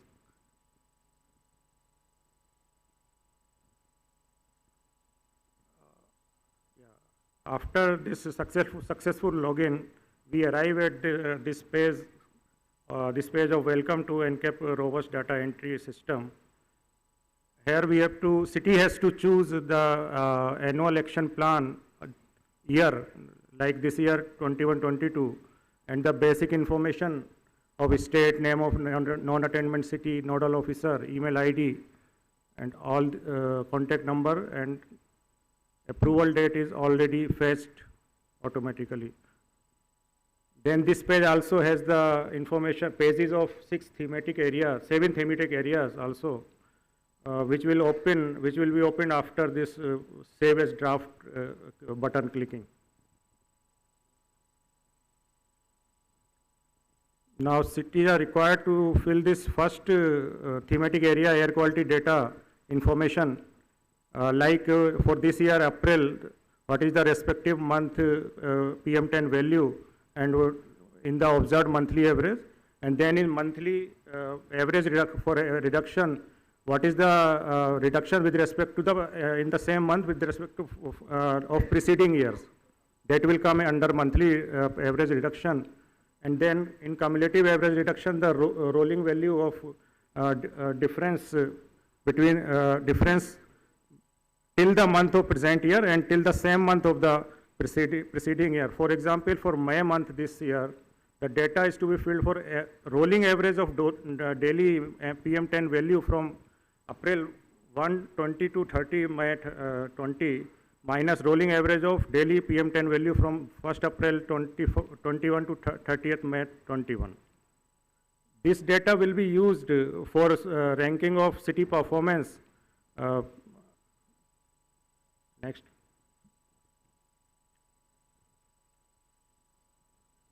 Then the second thematic area is capacity building, monitoring network, and source apportionment.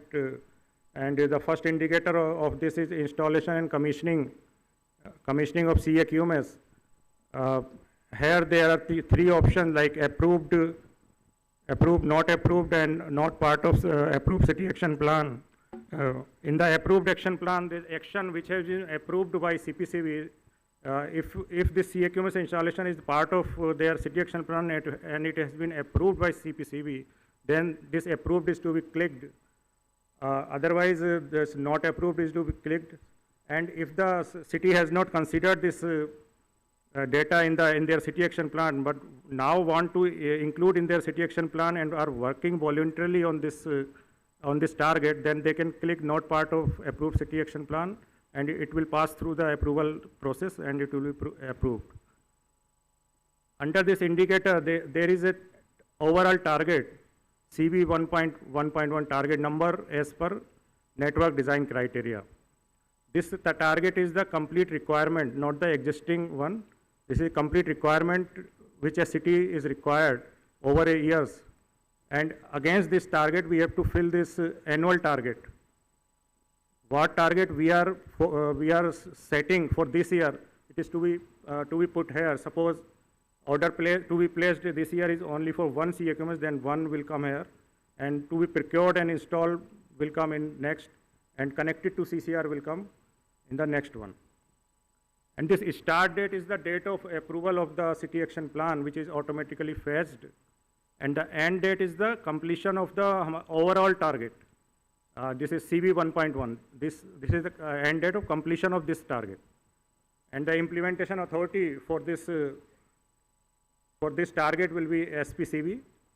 Then there are two types of activity, like one-time activity and regular activity. Activity which are to be completed in one time then it is to be clicked in one time. Like this activity is a one-time activity, and if the activity is regular activity like inspection of industries, then we have to click the regular activity. If the city nodal officer wants to add something more, then he can add in the remarks tab. Further, to accomplish this target, fund is also required. So the source of fund is to be clicked from this table. There are many sources of funded like NCAP, XVFC, Smart City, Satat, FAM, Amrat, SBM, and any other. So here the amount sanctioned for this activity is to be filled in next columns, and the fund release is to be filled up in the fund release columns before 2021 and for this year, for 2021-22.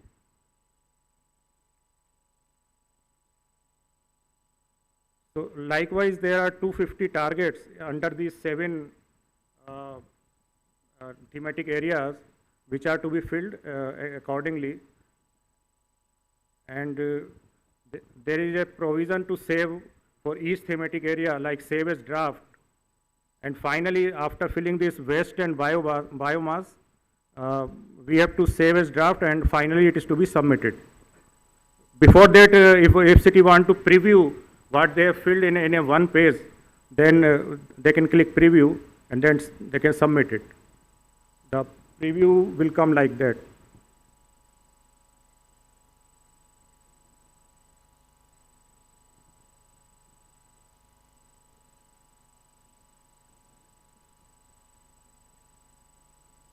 After the submission of this city action plan, alert will go to next level. There is alert management system is also there. The next level is district level committee. So it will go to district level committee, and district level committee will review and approve here by login here like this.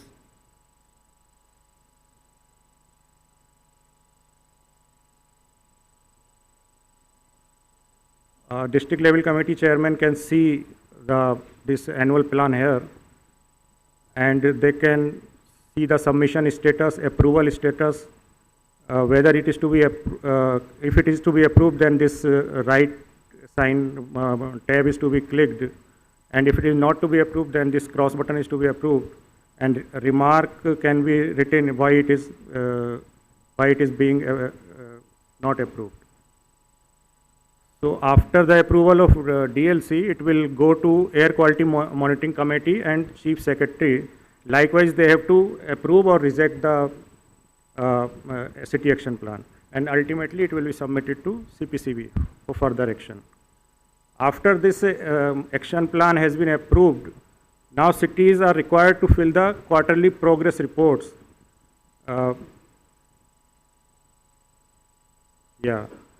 Quarterly progress report are given in this basic information under quarterly progress report. Here the targets will be fetched from the annual plan which the cities have already filled, and the status against each target is to be filled like this. That this target, whatever the cities have filled in the annual action plan, that will be fetched here, and the status against this target is to be filled here.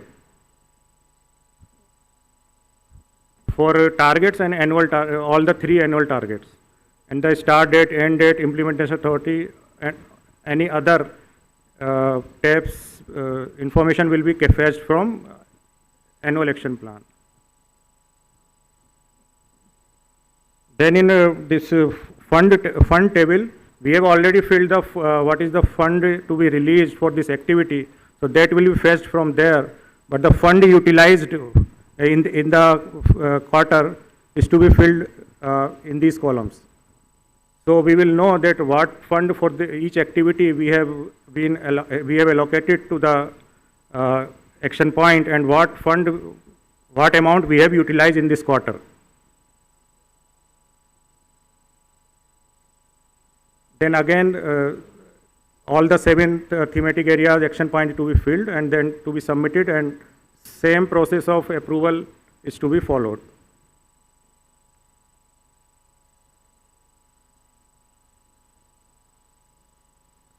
So this was the session on prana, and the floor is open for any question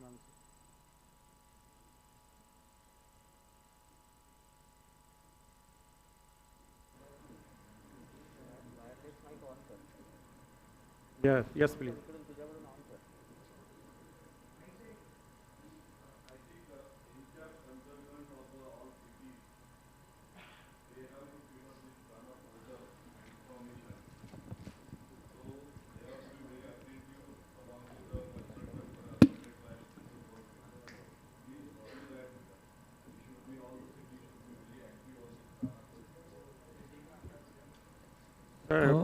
I want to add here that NCAP consultant in every city is not available.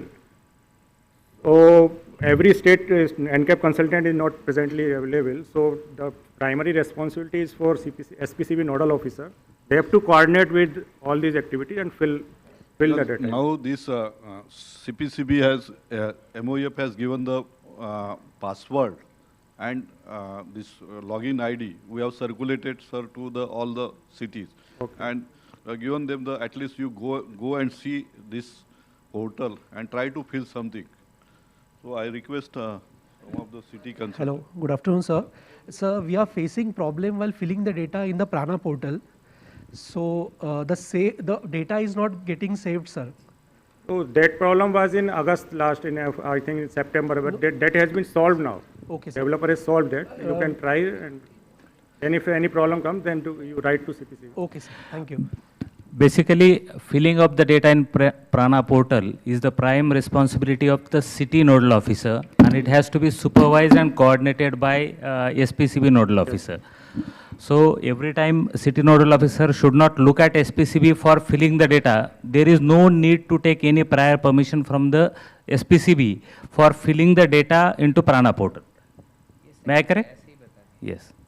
SPCB nodal officer has to coordinate, sir, because I told. Sir, because there are multiple stakeholders for this data, so it will be better that they take the data in the DLC from the DLC, and then fill up the data. कौन fill up करेगा? SPCB nodal officer. एक बात बताओ, थोड़ा सा इसको आप जैसा बताया MS साहब ने, उसको ध्यान करना. MS साहब ने एक बात बताई है, क्या बताया? SPCB nodal officer has to coordinate नहीं, with, हाँ, नहीं, ये with नहीं their. मैं रिपीट कर रहा हूँ. MS साहब ने कहा कि सिटी के नोडल ऑफिसर्स डेटा को फिलअप करेंगे. बिल्कुल सर. आपने ये बात कही कि डेटा को फिलअप SPCB का नोडल ऑफिसर करेगा. आपने ये कहा, अगर गड़बड़ है तो आप मुझे सही करें. Sir, primary responsibilities of SPCB nodal officer, they have to get it filled by their ROs and city nodal officer. फिर यही कह रहा हूँ ना कि थोड़ा सा जो मैं भी इस मीटिंग में डिसीजन कुछ नहीं लेना है. हम चर्चा कर रहे हैं, जैसा MS साहब ने कहा वो मुझे व्यवहारिक लगता है, उसको नोट डाउन करें. मैं थोड़ा सा इसमें ऐड करूं क्या? हाँ. सत्येंद्र जी. हाँ. See if I can add. See, the whole idea is that there should be one designated point of entry of data. For every city, there will be a nodal officer. This nodal officer could be from transport department, could be from municipal department, the city will decide, or it could be regional officer of SPCB. There has to be one person responsible for putting up all the data. You can't give login ID to 10 different people. Perfect. बात वो नहीं हो रही. Got the point. ठीक है ना? लेकिन MS साहब की बात दूसरी है. ठीक है. It's whether it is city nodal officer or SPCB nodal officer. मैं फिर रिपीट कर रहा हूँ. This is a very good point और जानबूझ के इसको डिस्कस कर रहा हूँ क्योंकि इसकी वजह से सारे सिटीज़ में प्रॉब्लम आएगी. अगर ये फॉर्मल सिस्टम में नहीं है, एक बार विचार करें CPCB, हम भी उस पर बात करेंगे. सर नहीं, मैं इसमें बताना चाहता हूँ. इसमें जैसे महाराष्ट्र का example, if we take Maharashtra example, 19 cities के लिए नोडल ऑफिसर डिसाइड कर दिए हैं SPCBs के, and the overall responsibility has been given to Matre साहब, like SPCB. So सुनिए, SPCB nodal officer has to. This is a discussion we are discussing here to come out with. ये नहीं है मोदगरे साहब. Listen, just note it down. आगे से जो city का नोडल ऑफिसर है, we will deliberate on it. उनको जिम्मेदारी दे, एक को ही दे, जैसा MS साहब ने कहा. गार्गो साहब, आपने जो कहा वही बात, एक जना करेगा, लेकिन वो सिटी का नोडल ऑफिसर होगा जिसको म्यूनिसिपल कमिश्नर डेजिग्नेट करेगा इनकैप में डेटा डालने के लिए. वो कौन से डिपार्टमेंट का होगा? म्यूनिसिपल का होगा, ट्रांसपोर्ट का होगा, PWD का होगा, कलेक्ट्रेट का. ये करे, नहीं तो डेटा बैठ के SPCB में नहीं डल सकता. डेटा मैं भी भरता रहता हूँ. और उसके सेकेंड स्टेप में जो SPCB का नोडल ऑफिसर है, he will just supervise. He will have an oversight. So उसको थोड़ा सा करें. अगर ऐसा है गार्गो साहब तो ठीक, इनकी राय सही है MS साहब की, तो इसको अडॉप्ट करना चाहिए. कंफ्यूजन होगा तो चेयरमैन सर से और अपनी joint secretary. I think there is no confusion. There has to be one person designated for this. Number one. Number two, Now this portal will be utilized for the entire functioning operation of NCAP, including assessment, including release of funds. So data has to be, owned by somebody. So there has to be one designated officer. If required, data should flow through AQMC or city level committee. It should not happen कि साहब उसने तो गलत भर दिया था, actually ये नहीं ये है. Garga sir, वो मैं एक suggestion इसमें दूं, just it's a discussion because that is what for we have gathered. We have to evolve a system, yes. System. This is a discussion. Again, my suggestion would be let that city nodal officer designated by municipal commissioner. He is the highest authority to implement the city action plan. So we have to give him the full hand. If he designates it and that there is a letter in writing, अगर उसने गलती भी की, अगर मैंने income tax का return गलत भरा तो आई ओन द रिस्पॉन्सिबिलिटी. अगर मैंने गलत भरा और उसके बेसिस पे मेरे ऊपर कोई टैक्स क्लेम बनता है तो CPCB is well within the rights to do that. But एक बार डेजिग्नेट कर दिया, डिक्लेयर कर दिया, वो सही भरे गलत भरे एंड रेक्टिफाई होता रहेगा.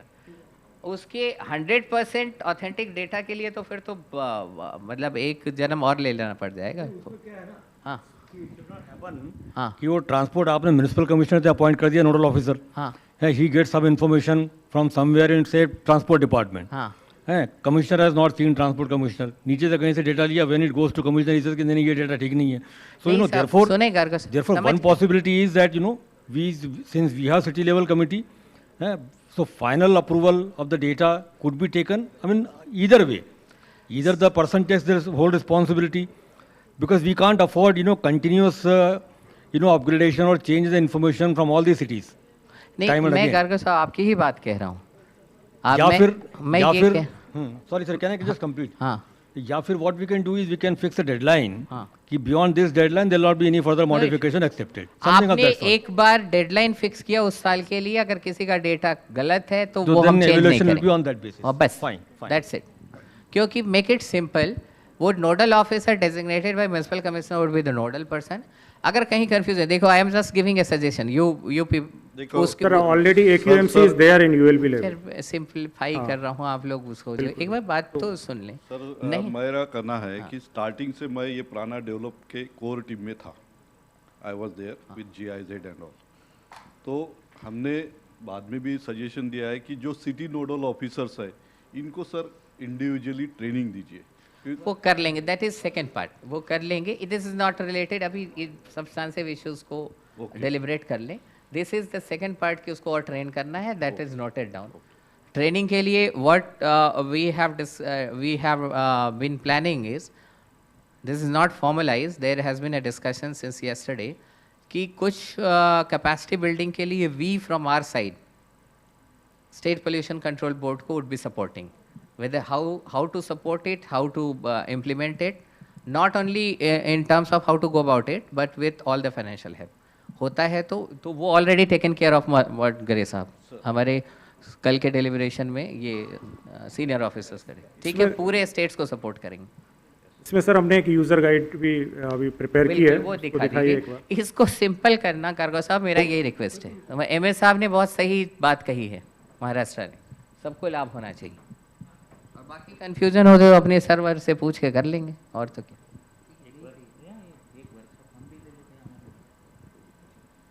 User guide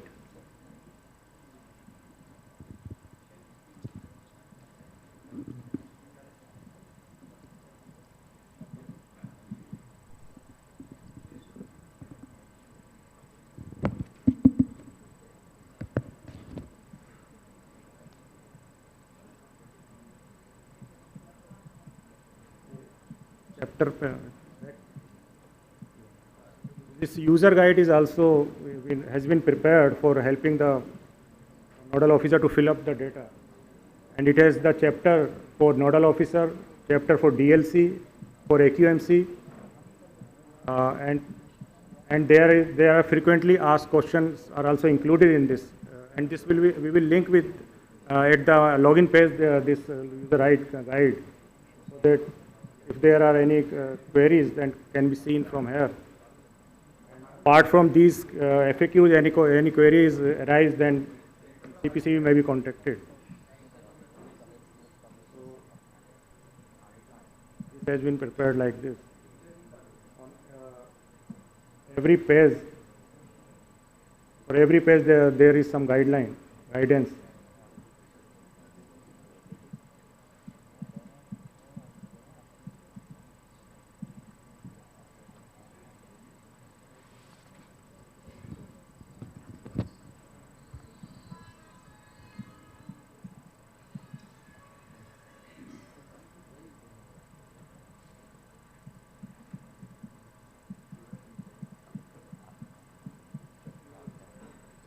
This is FAQs on prana, how to fill the data.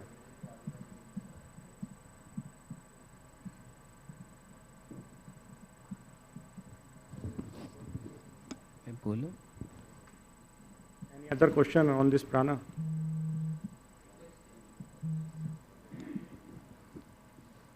Okay.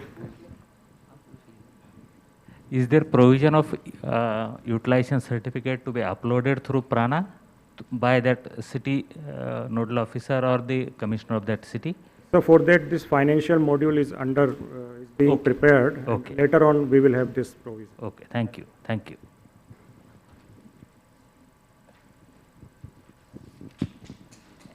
Just a minute.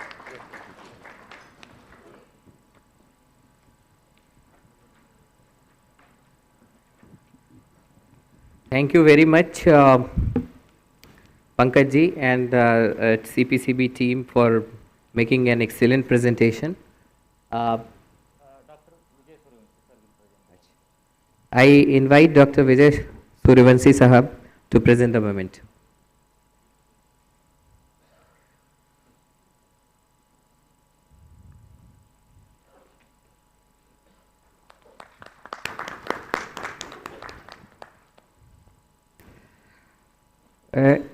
प्राणा पोर्टल के बारे में मैं दो चार बातें अपनी तरफ से just what I have felt about its being will share before we go for the next and the last session of this workshop and last session of day 2.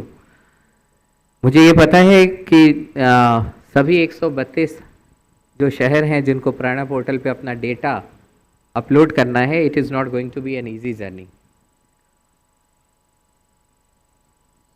मंत्रालय की तरफ से, भारत सरकार पर्यावरण मंत्रालय की तरफ से, सीपीसीबी की तरफ से हर संभव ये कोशिश रहेगी कि इस सिटी के जो हमारे नोडल ऑफिसर्स हैं और म्यूनिसिपल कमिश्नर्स हैं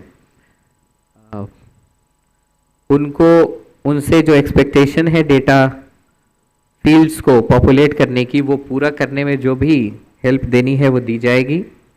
मैं ये रिक्वेस्ट करूँगा कि जब भी किसी सिटी को डेटा अपलोडिंग में कोई भी कन्फ्यूजन आता है तो जो खास तौर से नोडल ऑफिसर हैं और उनके म्यूनिसिपल कमिश्नर, अगर नोडल ऑफिसर भी सीधे make a kind of an email ID to getting only the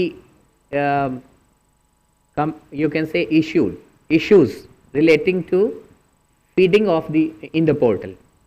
एक email ID बना दें कि ग्रीवेंस प्राणा पोर्टल सर्कुलेट कर दें सारे 24 स्टेट्स को और हर दिन उसको GIZ और CPCB की टीम उसमें आए हुए चीज़ों को एड्रेस करें. स्टेट्स के नोडल ऑफिसर या उनकी टीम का कोई भी बंदा जब भी मेल ऐसा भेजे तो अपना मोबाइल नंबर ज़रूर डाले. ये उसी मेल में लिख देना, ग्रीवेंस वाली मेल जब शेयर करोगे कि ग्रीवेंस कुछ भी दो, मेल अपना मोबाइल नंबर ज़रूर देना. मेल आईडी तो रहेगा ही, जिससे कि डायरेक्टली आप बात करें. ग्रीवेंस पोर्टल में एक डेडिकेटेड जो बंदा ग्रीवेंस को एड्रेस कर रहा है सीनियर ऑफिसर से बात करके, उनका मोबाइल नंबर GIZ की टीम का कोई बंदा लेगा. So that there is a talk between face to face talk over phone.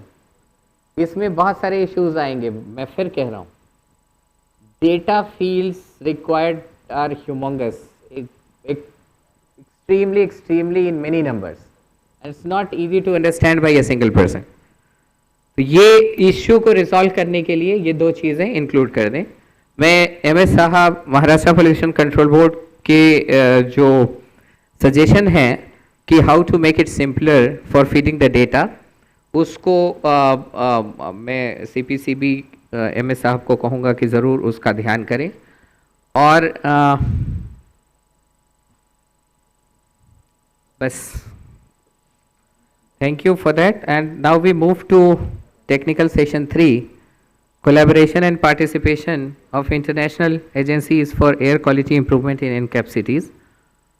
I would like to mention here that when NCAP was launched in January 2019, an integral and important part of this NCAP has been engagement with national and international organization so that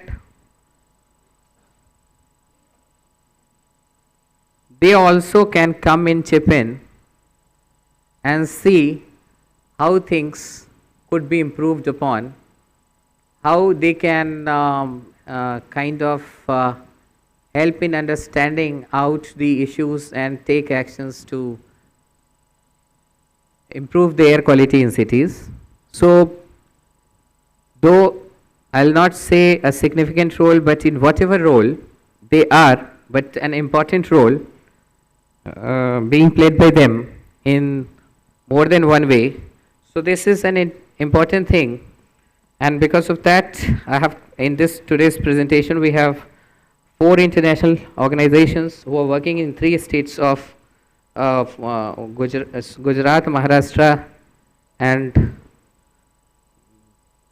Madhya Pradesh. So there are they are working in 5-6 cities. They will mention about those cities where they are working in their presentation. But I'd like to mention that in the presentation, I request all the presenters of this session to restrict themselves to mention about that what are the interventions on which they have worked on, and it should be more than just putting in brief. It should mention about that how those interventions are going to bring down the pollution levels by 1% or 0.1% terms, if at all. Not just a recommendatory brief. It's again, I will repeat, it is my personal view. Any action by any agency must contribute in improving the air quality. Showing the I think that whosoever is sitting in this room, everyone is an expert in improving the air quality if he or she is asked to speak about it. Everyone knows that कि burning नहीं करो waste का तो ये ठीक होगा, CND waste plant लगा लो तो ठीक होगा, road टूटी सड़कों को ठीक कर लो तो ठीक होगा, वेव ग्रीनिंग कर लो तो ठीक हो जाएगा, इलेक्ट्रिक बसों को लगा लो तो ठीक करें कैसे? What is that is needed in a particular city? Customize those things. What are the low hanging fruits? जैसे मैंने कहा intelligent traffic system, I will give you an example कि इंटेलिजेंट ट्रैफिक सिस्टम जो है 3-4 जंक्शन या एक junction पे छोटे से शहर में लगा लें, जो आपको 10-5 करोड़ मिले हैं एनकैप में, उसी में हो जाएगा। 4 जंक्शन को ही सिंक्रोनाइज कर दिए जहाँ ट्रैफिक कंजेशन रहता है। ऐसे छोटे छोटे इंटरवेंशंस करें। मैं तो ये तक कहता हूँ कि अगर आपका कोई डंप साइट है, डंप साइट पे आप कोई जाकर बर्न करता है, उससे एयर पोल्यूट होती है विंटर्स में खास तौर से। You can plan about going about fencing, 2-4 lakh में कोई छोटा टेंडर देकर उसकी फेंसिंग करा दें, लाइटिंग करा दें, so that access is controlled and the fire burning is stopped over there, it's reduced. ऐसे छोटे छोटे इंटरवेंशन करें जो म्यूनसिपल कमिश्नर्स अपने इनिशिएटिव से कर सकते हैं। So I deliberately wanted, because this is the last piece of you can say suggestion being put forth by me, because now I hand over this, क्योंकि कल से मैं बातें ही सुना रहा हूँ, जब भी आ रहा हूँ तो बातें सुना रहा हूँ, कोई एक कहानी दूसरी कहानी, पर कहानियों के बीच में बस ये रिक्वेस्ट है कि आप लोग उन कहानियों में अपनी अपनी बातों को ढूंढें, अपनी कहानी बनाएं और वो चीज़ करें कि जिससे चीज़ें भी हो, हवा भी बेहतर हो जाए। तो हम पढ़ाई करते हैं और अगर 60% मार्क्स लाना चाहते हैं, वो नहीं आता है, तो कोई भी हो, इवन पुअर स्टूडेंट, उसको मज़ा नहीं आता है। वो सोचता है यार पढ़ा, या तो वो पढ़े नहीं, अगर पढ़ता है तो वो सोचता है चाहे मैं कितना भी पीछे हूँ मेरा बढ़ना चाहिए, और तब नहीं आता है, तब नहीं बढ़ता है, तो वो पक्का वो डिस्टर्ब हो जाता है, फिर वो सारे मंदिरों के दर्शन करने लगता है। तो आज मैं भी गया था सारी मेहनत करके, जब सुधार नहीं होता है तो इसलिए मैंने कहा कि एक दर्शन कर लेता हूँ कि कहीं हवा सुधर जाए दर्शन से। ठीक है, तो इस बात के साथ मैं सबसे पहले I invite miss Pooja Tiwari, Bloomberg Philanthropies, to make a presentation on collaboration and participation, obviously, in the identified cities taken by Bloomberg Philanthropies.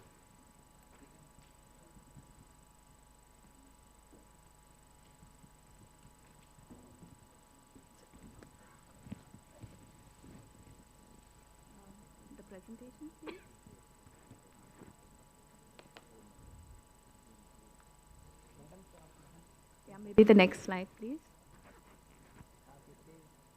Respected Joint Secretary, Ministry of Environment, Forest and Climate Change, Shri Naresh Pal Gangwar ji. Respected Member Secretary, CPCB, Shri Prashant Karkav ji. Member Secretary, MPCB, Shri Ashok Shingare ji.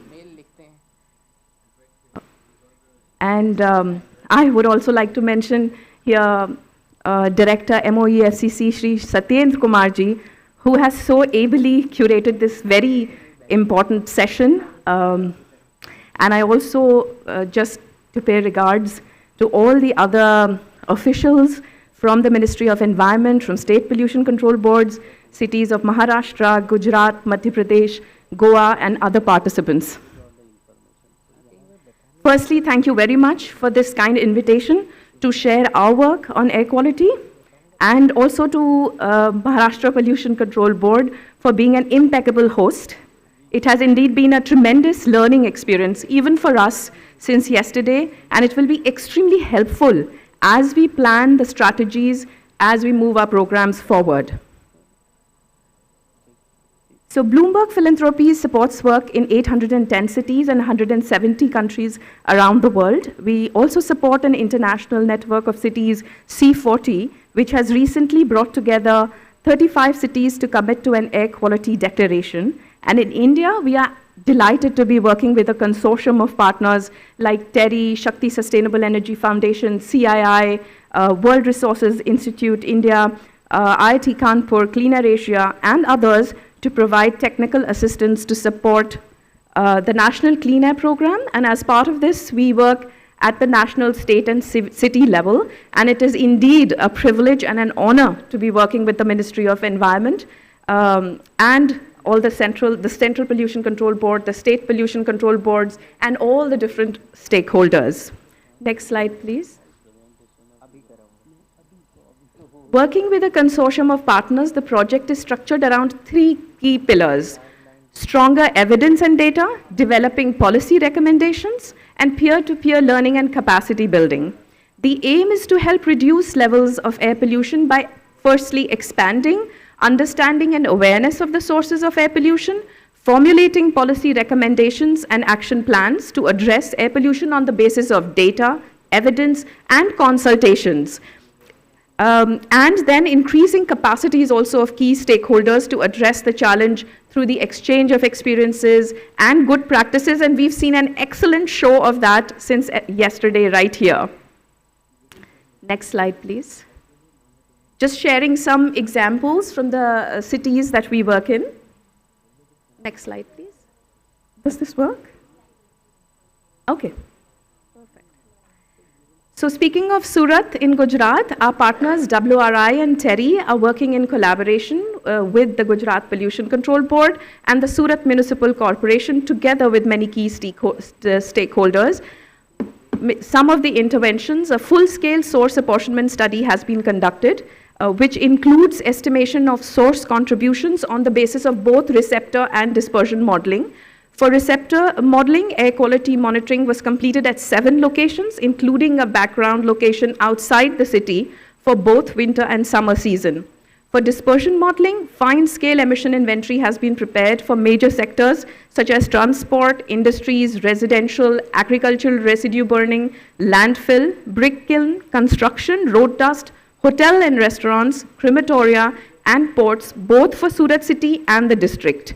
And WRI, with constant support from SMC and GPCB, have been organizing multiple focused stakeholder engagements and workshops with key experts. And these have led to a basis for identification of key action points and interventions at ground level for the major contributing sectors. And based on this now, micro-level planning for Surat city to mitigate air emissions at ward level is being supported, as we also heard about it yesterday. and in preparing pollution health risk assessment for Surat. These reports are under review right now, and very soon they should be out. Just to share, a handbook of clean construction practices in Surat was also released this year, developed in collaboration with experts from the construction sector and the Confederation of Real Estate Developers Association of India, CREDAI Surat. It provides a snapshot of all the available rules, regulations, best practices, and mitigation measures required to curb particulate matter emissions specific to construction activities. And the aim is to help and guide different stakeholders involved in the construction sector to understand the air pollution mitigation actions, as well as all other major minor retrofitting steps needed in the construction process to control air pollution.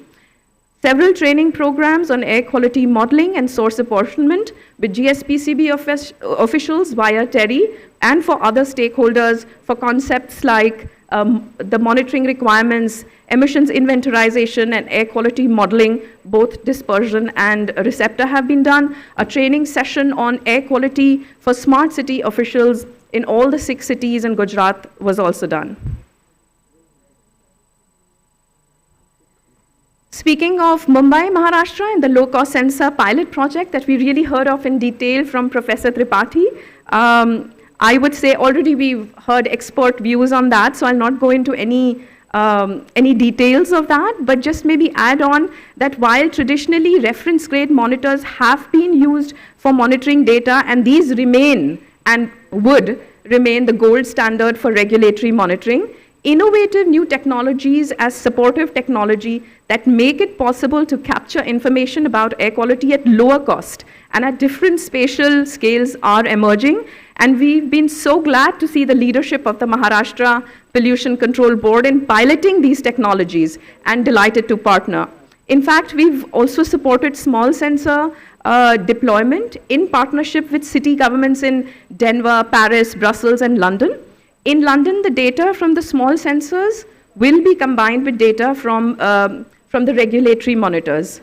And in London and Paris, data from small sensors has helped mobilize support for and validate the effectiveness of ambitious air quality policies such as ultra-low emission zones and pedestrianization of spaces and streets. So also this pilot in Mumbai, the project initiates possibilities of scaling up monitoring in the future through a hybrid approach, combining regulatory grade monitors and sensors to provide hyper-local data, and the outcomes of the study will be useful for a way forward in this technology that could address specific issues of, say, identifying hotspots, addressing emergency situations, tracking impact of waste burning, and other episodic sources.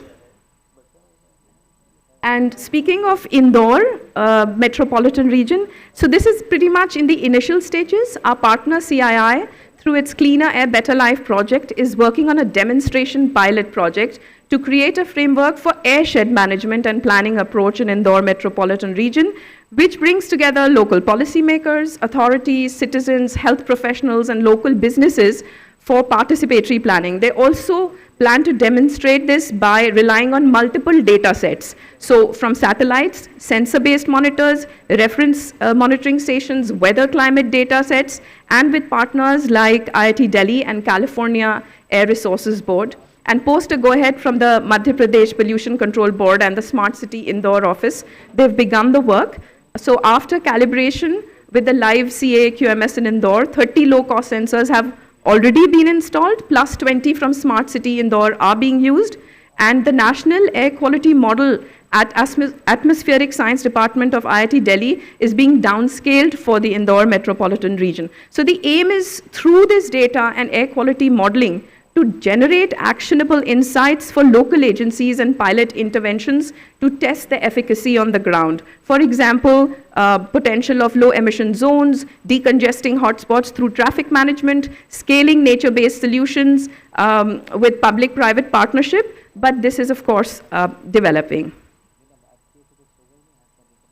I will jump through the next slides because we work also in Patna in Bihar, in Bengaluru in Karnataka, and also Delhi NCR. But I think in the interest of time and with the gathering that we have here, I jump to the last segment. That is other peer-to-peer learning and capacity building activities.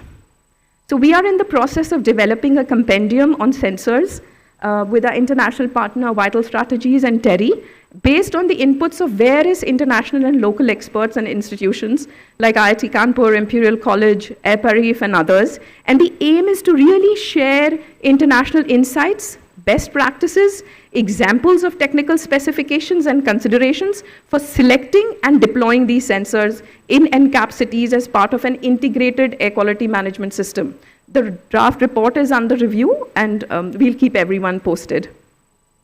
In collaboration with GIZ, we have supported Clean Air Asia on adapting Train for Clean Air modules for NCAP cities, and they were released on the International Day for Clean Air for Blue Skies. And these 5 Train for Clean Air modules, they are focused on air quality management, effective air quality communication, air quality monitoring, low emission mobility, and low emission urban development. And following this, a series of training programs were also done in September, October, and we had almost 20 to 30 cities participating in each of them. Some of them are present here. And in the last slide, you will also have the links, so they are now online and accessible to all. We also developed an action innovation guide titled Accelerating City Progress on Clean Air. It's a kind of an international guide to address the clean air crisis, fast-track approaches and innovations, and replicate success, and it entails of 8 case studies. So the guide is designed to help cities developing air quality management capacity and explicitly addresses the roles of cities in local actions. And just to mention that we're also working on developing a national level emissions inventory with an online software, but that's under review with the Honorable Ministry and CPCB. And here you will see some of our partners mentioned. You will also see links to all of these publications for reference. And in conclusion, I would only say that air pollution is such a complex problem and with so many causes and sources that it can sometimes appear absolutely intractable. But experience in different parts of the world tells us that progress is possible, and we can identify, I think, 4 key ingredients that help drive progress. One is better experience, better evidence and data about the levels, concentrations, nature of sources of air pollution. Second is policy leadership, high-level leadership in introducing innovative policies, driving interagency coordination, and this is an example of it, for real action on ground. The third is people and public awareness and citizen participation and behavior change. I think that's a crucial element without which, no matter what the efforts, who really maintains it, who really takes it forward. So I think that inclusivity needs to be there. And the fourth goes without saying is partnerships. In many cities that have achieved air quality improvements across the world, there have been partnerships formed between governments, academic institutions, civil society partners, business industry associations that have helped drive this progress. And I honestly congratulate the Ministry of Environment, Forest and Climate Change for bringing all levels of collaboration on board to make NCAP a success. And in our work with states and cities in the last 2 years, we've received tremendous support from the pollution control boards, the municipal corporations, and other departments. So that's really commendable. It's an issue that concerns all, and I can really see that mobilization and motivation. So thank you so much, and look forward to continue working with all of you. Thank you.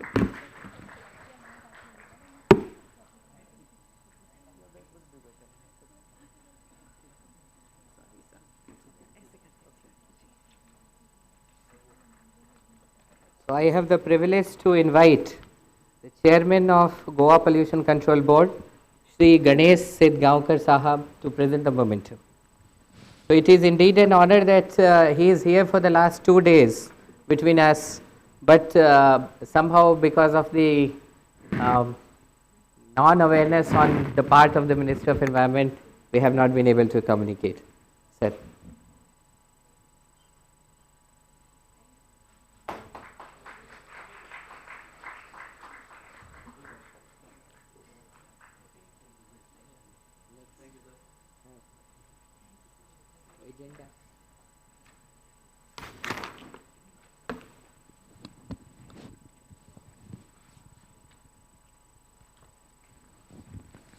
So the second presentation in this session is from GIZ on reduction of air pollution in 3 Indian cities of these 3 states.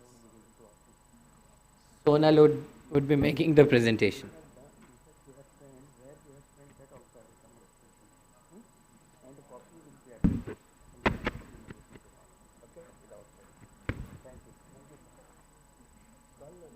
First of all, good afternoon everyone, and I would like to thank Ministry and MPCB for giving us the opportunity to present the kind of work which GIZ is doing and supporting the implementation of NCAP. To start it up, we are supporting GIZ has 3 of the projects through which we are supporting the implementation of NCAP. Over here, we will be just presenting one of our projects, that is reduction of air pollution in 3 cities, because we are supporting Surat, Pune and Nagpur. And it's the regional workshop for these states. So going ahead with that, the brief overview. Brief overview about the project. So the project basically supports and provides technical solutions for the 3 cities for implementation of the measures for air pollution and for the NCAP program and the various action plans which the cities have submitted and are approved. The overall budget is 2.4 million euros, and the project started in June 2020 and it's till March 2023. And the partner ministry is Ministry of Environment, Forest and Climate Change, and we are also implementing the project together with MAHUA because we want to support the smart city indicators also, the framework, in which Surat, Pune and Nagpur are also the part of it, and they can achieve the higher rank there. The team, now we have, Raghu Babu is our project director, and we have all the 3 experts placed at the 3 cities to support the municipal corporation and the city representatives for the implementation of their air action plan. Our complete project is divided into 8 different work packages and 1 major other activity. The first work package talks about the strengthening of the air action plans. The second is about the sensor-based monitoring. Third is about the vehicle fitness certification, then urban traffic and transportation, decentralized waste management, modernization of bricklane sector, then awareness raising and experience sharing, and the strengthening of the international cooperation. And the last one, which is not a special work package, but a different thing, supporting the ministry and CPCB for the implementation of NCAP through developing the dashboard called Prana or the NCAP dashboard. Going more into the detail about the work package, the first work package is like the strengthening city air action plans, and it tells about it supports like how the city can plan measures for reducing the 20 to 30% pollution reduction. So for this particular work package, the current progress is that we have engaged our international consultants, Ricardo, with their national experts, Terry. They have assessed the current approved city air action plans. Then they have given some, they have provided their views about it, and these views were also shared with the city respective stakeholders. And they have done the assessment based on a particular assessment framework. The second, right now, the second step we are assessing the adequacies of those action plans and can provide the support to the city, how well they can implement the solutions. Like, because right now everyone is focusing on the implementation of action plans, and we want to support the city in particular that part. And for that, and also like all the cities, they also need, and we are continuously discussing from yesterday and today, that the city needs support for like prioritizing the actions and how they can implement it. So based on that, our consultants also circulated a questionnaire, and 3 or 4 areas were identified where the capacity building webinars will be conducted with the help of international consultants. So those areas are air quality monitoring, financing, monitoring and evaluation, and also how to prioritize and how to set the targets for the air action plans. Going for the next work package, that is the sensor-based air quality monitoring. For this, we are discussing everywhere. So for this, we would be providing the support for installation of the low-cost sensors, and the outputs will then would be displayed to the monitors, and it will further support the cities for taking the measures and prioritizing the measures.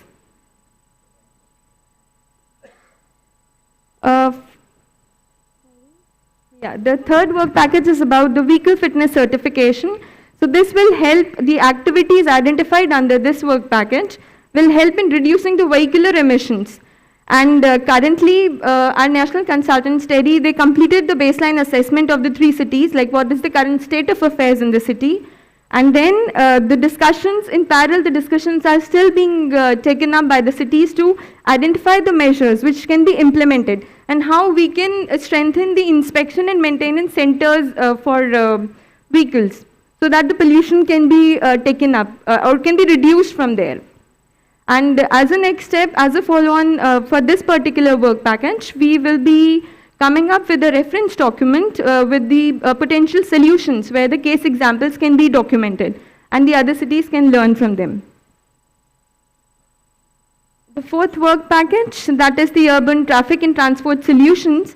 Over here we have identified 2 of the activities. One is the low emission zone, establishing them in one particular area. And that could be a zone where zone around the markets or the temples or the tourism or a heritage area. And the solutions can be implemented in that, like the transport solutions, like some non-motorized transport can be introduced there, or the proper landscaping or urban designing or waste management can happen. Like in the morning presentations, a lot of case examples were given. Like we can take it up from the Pune presentation and how Vadodara has done, the beautiful upbringing of that, the plantation thing they have completed. So as compared to this low emission zone, from our another project, that is a triangular cooperation project where we supporting Bhubaneswar and Cuttack. Through the knowledge exchange webinars, they identified the Lingaraj temple area, that is a heritage area, and they wanted to convert into a low emission zone. So for that, they have come up with a concept paper, and that was also published. So similar thing, we want that cities to take it up for Surat, Pune, and Nagpur, and can be implemented there. The another part is the parking management systems. Improving these solutions would provide these solutions to cover the internal layout of the parking guidance systems with the proper signage of boards, with the mobile apps, like people can identify where they can park the vehicle. So it will support in it will support like the pollution which is caused by idling of the traffic and all. So this would also be another activity. And through this, currently we are in the process of engaging the international experts, provide the technical solutions, and once they are on board, we'll be in discussions with the stakeholders for the 3 cities. There's the 2 examples. The left one is the example of the Bhubaneswar Lingaraj zone, Lingaraj area, where they are decided to take it up as a low emission zone or a clean air zone. The 5th work package, that is the decentralized waste management. This will help in reducing the emissions from the waste, because the emissions are not only by burning of the waste, it is also being caused by transportation of the waste from one place to another. So we're just wanting to support the cities in promoting these solutions. And for this particular activity, we have engaged Ecologicon, our international consultants, to support the cities for this particular work package. And 3 locations in each city has been identified, and the solutions are being developed. A business model for the selected site will be developed, and as a next step, we will be supporting the cities in implementing that solution to make that that as a success story as an example, so that they can replicate in other parts or other areas in the city. Just the example of the locations which has been identified. In Surat, SVNIT has been identified. For Pune, the discussions are going on with the societies with Harapsar and Manchari area.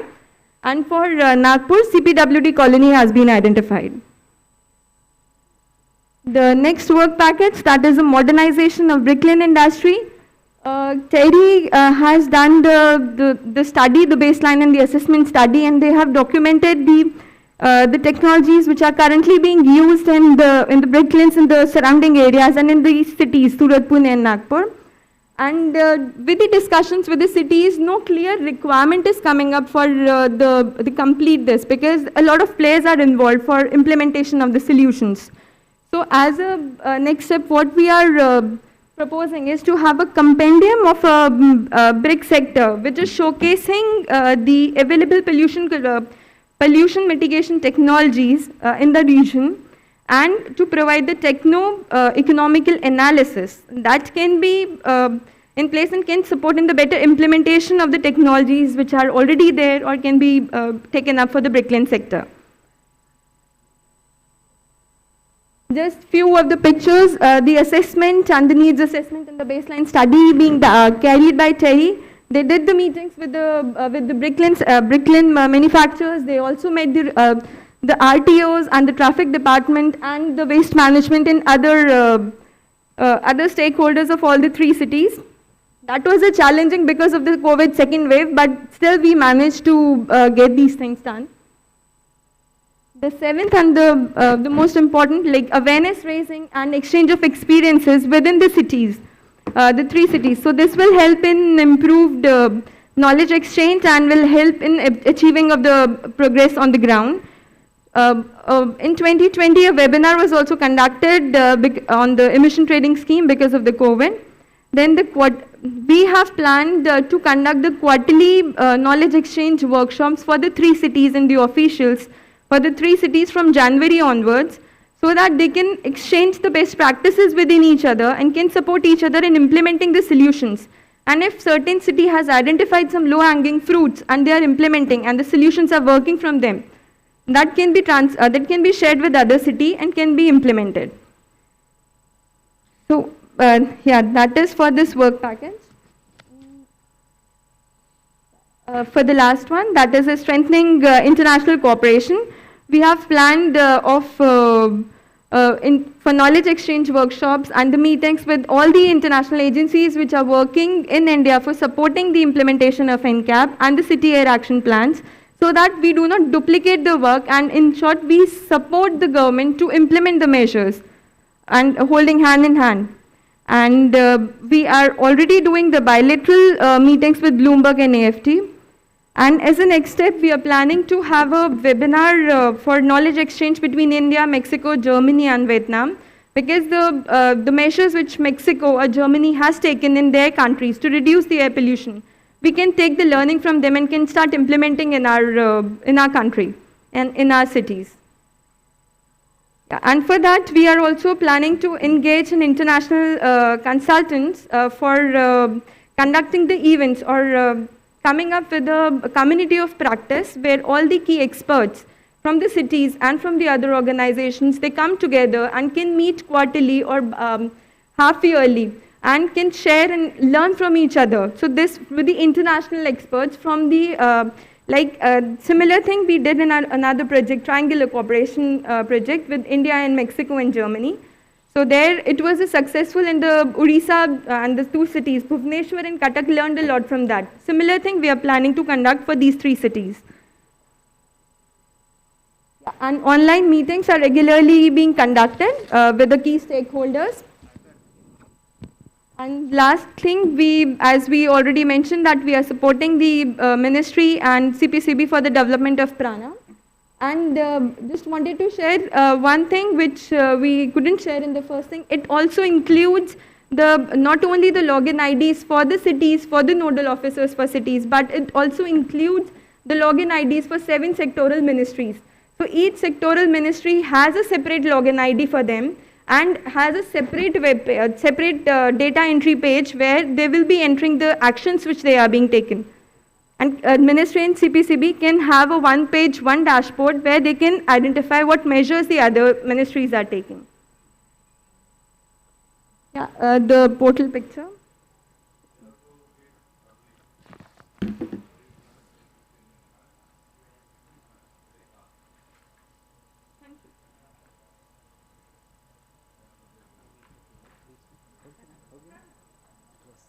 Thank you, Ms. Sonal.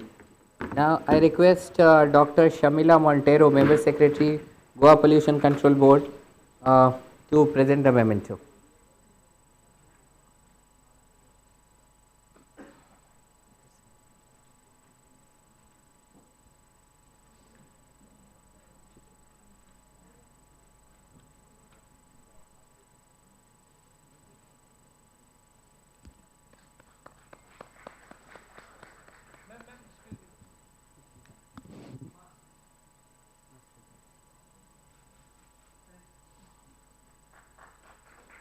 Thank you.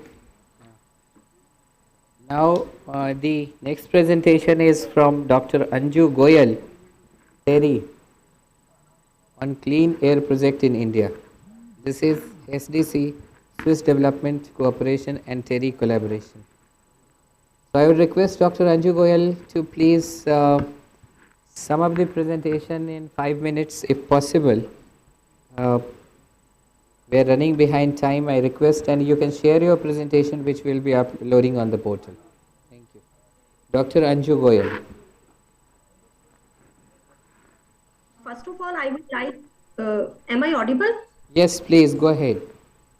Yes. So first of all, I would like to thank CPCB, MPCB and MOFCC for giving me the opportunity to share the work done by SDC. I'm sharing my screen. Yes. So today I will be presenting the work which is being carried out by Clean Air Project in India, and the project is being supported by Swiss Agency for Development and Cooperation. So the aim of the project is to support India's effort to improve people's health and well-being through better air quality with research and implementation. The project primarily focuses on 3 outcomes. The first one is on the improved data measurement and analysis on clean air. The second outcome focuses on enhanced capacities of city and the state authorities to implement clean air action plans. The third outcome focuses on awareness for clean air action is raised. The project is executed by two networks. The first one is an implementation consortium and the second is a research network. Implementation consortium is led by the Energy and Resources Institute and the research network is led by PSI. The overall duration of the project is for 4 years, starting in November 2019, and the project will be finished in the October 2023. The overall budget of the project is 5 million CHF. The budget for the research network is around 1.5 million CHF, and the implementation consortium is 3.17 million CHF. The geographic focus area of the project is primarily in 4 cities. 2 in Uttar Pradesh and 2 in Maharashtra. In Uttar Pradesh, the project is focusing on Kanpur and Lucknow, and in Maharashtra, the project is focusing on Nasik and Pune. So there are the activities planned in the project at the national scale as well as at the city scale. At national scale, we all know, like source apportionment study, a lot of development has been happened in this field, and there is a need for revising the methodologies and providing the proper protocols for conducting the source apportionment studies. So we would be providing the suggestions to the Central Pollution Control Board based on the consultation, review, and the data collection. Again, like most of the research is based on the air quality data that is being collected by the air quality monitoring stations. So it is very important to ensure that the data collected by the stations is of a good quality, and the calibration plays an important role. So a detailed literature review has been done to identify the possibilities for suggesting like how these calibration protocols could be improved. Again, under NCAP, like every city is being installing monitoring stations. So it is very important to estimate this, to have a detailed assessment on the sites where these monitoring stations should be installed so that the objective of installing monitoring stations could be fulfilled. We are also developing a monitoring review and a verification framework for the clean air action plans. The activities which are planned at the city level are strengthening existing action plans based on the advanced source apportionment studies, prioritization of the interventions listed in already existing clean air action plans based on the multi-criteria analysis, demonstrating at least 6 pilot projects in the selected sectors with a high mitigation potentials, optimization of the air quality monitoring network for the focus cities, capacity building of the state pollution control boards and the other relevant stakeholders in the cities through training programs, through workshops, as well as raising awareness among different stakeholders on the issue of the air pollution. So the present status of the project under outcome 1, so we have, based on the detailed discussions with the partners, a common methodology for preparation of emission inventory has been developed, and a similar methodology has been followed in all the 4 cities. So already a detailed report, emission inventory report, has been prepared for the Nasik and Pune district. For Pune, we have already shared it with the MPCB, and the report for the Nasik will be shared soon. A detailed assessment for the optimization of the monitoring network in the 4 cities has been carried out. We have assessed like what is the present location where the monitoring stations are being placed, and what are the possible new locations where the monitoring stations could be placed, looking at the objectives of the NAM program. For building capacities of stakeholders, a number of training programs has been conducted in collaboration with the pollution control boards, and the table provides the list of these training programs which are being conducted in the project. The second outcome focuses on enhanced capacities of city and the state authorities to implement the clean air policies and action plans. So a common methodology has been developed in this based on the multi-criteria analysis to prioritize the actions listed in the air quality management plans. So this methodology basically helps the state pollution control boards to focus on the interventions which can give them a good results and prioritize the utilization of the resources they have. A comprehensive report based on the findings of the analysis for Pune and Nasik has already been submitted to Maharashtra Pollution Control Board.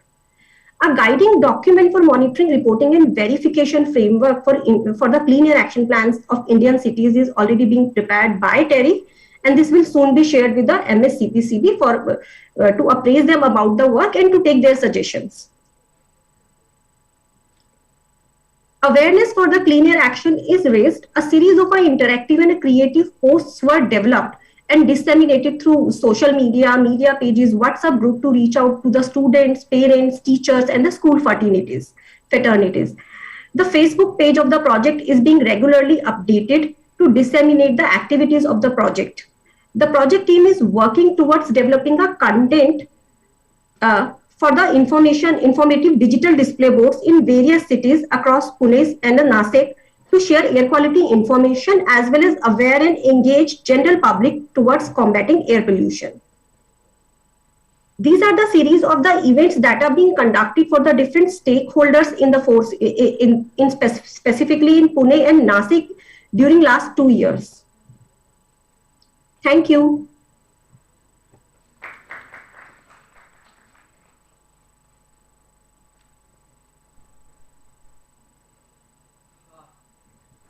Great feeling of relief on the part of the organizer and host to invite the last presenter of this workshop in the last session of this workshop. I invite Shri Saumitri Das, USAID, to talk about air quality improvement in the 3 states taken up by USAID. So I request Shri Saumitri Das to please be brief, finish the presentation in 5 minutes. I may appear kind of having some directedness in completion of the presentation, but still I request Saumitri that you may share your presentation. If it is longer, we'll upload it on portal, get back for it. We'll learn from it, we'll get back with any suggestions if at all required. Thank you. Stage is yours, please. Thank you, Mr. Satendra. Yeah, I'll try to be as brief as possible, and of course, presentation is available to everybody to have a look at. But thank you so much again. Again, I'm Saumitri Das. I'm the team lead for pollution and health impact at USAID India. If I can request them to upload the presentation anyway, so that maybe if they can just slide through it a moment. I won't go through all the slides, but if it's still up, it'll be useful. So anyway, definitely want to express our thanks to the ministry for inviting us for this particular review meeting. The last one was back in January, so it's great to be able to tell you more about the work that we've been able to do in the last 9 odd months. So of course, at USAID, it's our endeavor to support the government of India's effort to reduce air pollution and its health impact by first strengthening the air pollution mitigation system itself and also reducing exposure. So on the mitigation side, we're looking at various aspects such as evidence-based decision-making, air quality management, mitigation technologies, market-based approaches, and empowering communities also. And on the reducing exposure side, we're looking again at expanding the evidence base for health interventions and enhancing the capacity to use that evidence to guide exposure reduction, behavior change, and also on improving indoor environments too. So we've been engaged in Maharashtra, Gujarat, and Madhya Pradesh through our various implementing partners, and maybe I'll just, as I said, tell you some of the interventions through them. Particularly the first one I would want to talk about is the Enabling Air Quality project with EPIC India, where we looked at the use of SEMS data, where we tested it in Surat first with the Gujarat Pollution Control Board. Now, of course, that availability of that high quality data and the transparency through the SEMS made it possible for us to design and implement an emission trading market for industrial particulate emissions. And of course, we all realize, how useful it has been already. So trading had been carried out successfully over I think 5 trading periods now. And the preliminary data has suggested that, it has lowered pollution amongst the industries participating in the ETS scheme by almost about 20-25%. So of course, the Gujarat government decided to launch the ETS scheme in Ahmedabad and Vapi industrial clusters in the state, and we are supporting designing plans in those 2 new emissions market now. Also with EPIC, we had supported the development of the star rating program in Maharashtra. Now that was India's first initiative, looked at industries which are mandatorily rated based on legally actionable government pollution tests. Now we've also started to work with Jharkhand, just mentioning because that's connected to the program we did with Maharashtra and the learnings that came from that particular activity. So thank you for that. So quickly moving to the second program, which we call the Clean Air Accelerator. Now, the Maharashtra Clean Air Accelerator project, it's with the Institute of Sustainable Communities, and we're looking at addressing air pollution in the region covering Navi Mumbai, Thane, Ulhasnagar, Badlapur, and Ambedkar.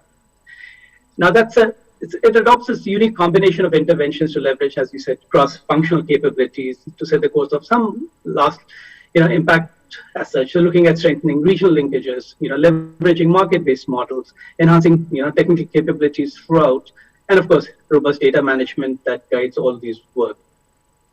Now, this project did organize the stakeholder workshop with Navi Mumbai Municipal Corporation to bring forward the various perspectives from practitioners and government agencies working, and also affected the core air quality, and to prioritize strategic interventions from the city action plans. So that happened, and the project convened the first annual celebrations of the International Day of Clean Air for Blue Skies with the Navi Mumbai Municipal Corporation to advance the objective NCAP, and of course to bring together various stakeholders. So quickly, but together along with the Thane, Belarpur Industrial Association and Navi Mumbai Municipal Corporation, the project organized a technical workshop for industry professionals, with the aim to discuss and explore industrial interventions that make business sense, and that encourage the uptake of air pollution abatement technologies, energy efficient interventions, and good practices to advance Navi Mumbai city action plans. So those are the work that were carried out under this particular program. So quickly moving to the third program, which we call the Building Healthy Cities. Now, we understand that the places where people live, work, and play have an impact on health. Recognizing that these social determinants of health can have a greater effect on people's health than clinical preventive care, this program is working with cities to improve innovative approaches to urban health planning across sectors. India, of course, and other countries such as Indonesia, Vietnam, and Nepal too. Now, as a first step in identifying effective interventions to reduce air pollution in Indore, the program analyzed the data obtained from MP Pollution Control Board to examine the air pollution levels from 2013 to 18. Now, this did make the conclusion that there's a declining trend of air pollution and particulate matter in Indore, and it's possibly due to the various measures taken by the municipal corporations and the small city mission. Further analysis is needed to understand how these trends can be sustained and how they may impact the respiratory health of citizens in Indore, and that's what's continuing right now with the program. So we're looking at source identification study for at least another year that could facilitate analyzing seasonal variations to assess contributions to various sources of pollutants. Also, of course, we're looking at deploying more low-cost sensors over there in the city. And interestingly, we also worked with engaging clean air guides, from communities where sensors were installed. The idea was that, they can access the data from the sensors and educate the communities about the level of air quality in the neighborhood, identify address emissions, domestic sources, and of course, many of those activities. So At this point, of course, air pollution is one of the focus areas of the, the systems approach that the program was looking at for urban planning, which has recommended various actions, including green spaces at the community level, traffic, the ones that you talked about. Obviously, many of those things were happening right now. But quickly moving to the final activity is the Clean Air Catalyst, working with WRI and EDF. Of course, this is a global consortium which is led by these two organizations. And this is looking at we're hoping to look at a globally applicable approach to developing something locally tailored, self-reliant solutions to air pollution. It's looking at working in many low and middle income countries. In India, it's focusing at indoor, etc. So it's combining some strategic interventions, so starting with, of course, can't be different from other places also, but looking at a source awareness, that combines the participatory science, structured media engagement, assessment of public perceptions, to building a shared understanding of pollution sources that affect communities at each city. Of course, conducting a root cause analysis, developing, of course, partnerships, and at the end of it, we'll be selecting one particular activity to move forward on that works. So quickly, thank you for this particular slide. So if you can be on that slide, I'm just saying, I'll just highlight some of the activities in the first year. Thank you. Now, so we did cover a lot of consultations on air quality needs and priorities in the city as such. So a lot of consultations, and of course the governance structure has not been finalized. And we realized there was a very, very keen interest from the local government to come up with a tripartite agreement with the program, together with, of course, the Municipal Corporation and the Madhya Pradesh Pollution Control Board.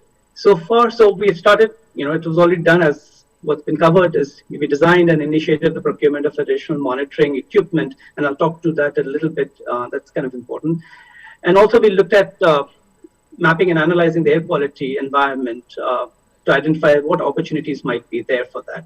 So the scoping for the source proportional study was completed, and of course, some high resolution ward level emission inventory is being carried out right now. So, yes, thank you. Can we go to, yes, please, thank you. Yeah, so this is just a reference to that. I'll leave it there. I won't get into details, but of course, we're looking at reference grade monitors as well as low-cost sensors to look at how best we can help, look at understand the source characteristics in the microenvironment, And so we're coming up with big super sites and, of course, and downwind and upwind areas also where we can put up these monitoring equipment. Won't going to go through here, but that's where it's going to be at the end of the second year. But finally, as I said, we're hoping to finalize the MOU and convene the steering committee for this particular activity. And of course, as I said, there's a request, for an official intimation letter from Ministry to the Pollution Control Board regarding this program, and we'll follow up on that with you. And of course, set up the monitoring systems. I mean, everything is here. Now we're trying to set that up, and then start with the emissions inventory development and start the source apportionment exercise with that. So this is where we are on the fourth program.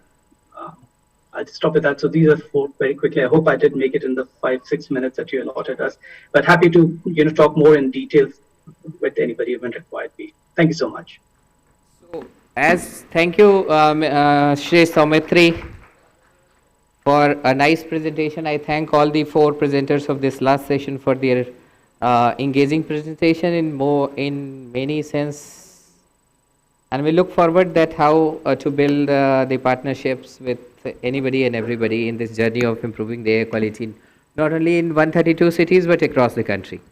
Thanks a lot. Now, with this, formally we come to an end to 1.5 day workshop. After this, I'll take 10 minutes. I would request everyone to be seated. Taking it as my personal request, I am taking this event to a different domain now. The moment when it ends, you'll come to know how it's going into. Now we are not going to talk about improving the air quality. 10 minutes time, at max 15 minutes time, but what has happened before I start with the last sum up session and what it would be and how it would be, I just was talking to MS MPCB and we have agreed to a certain format. It is a non-planned format. But before that, it is my privilege to welcome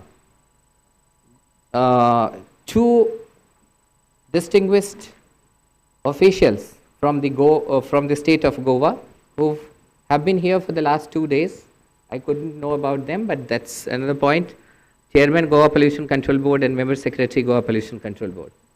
Now, just I would like to mention two things. One very interesting fact why I have mentioned these referred to Goa and the Goa Pollution Control Board, or for that matter state of Goa. See, we have been talking for the last about 36 hours, and maybe for Ministry of Environment and Maharashtra Pollution Control Board it had been a journey of at least 20 days, 480 hours to come and organize this event.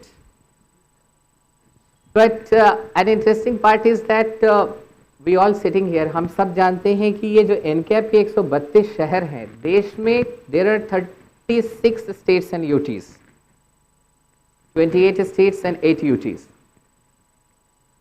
But the air quality challenge is as of now limited to 24 states, which means 66% of the states we are right now talking about.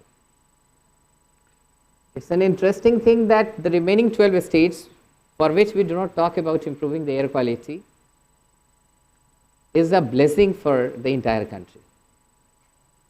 And let us celebrate that blessing. And before we go for that last sum up session, one of those states is amongst us, and for that matter, I would invite Member Secretary, Goa Pollution Control Board, Ms.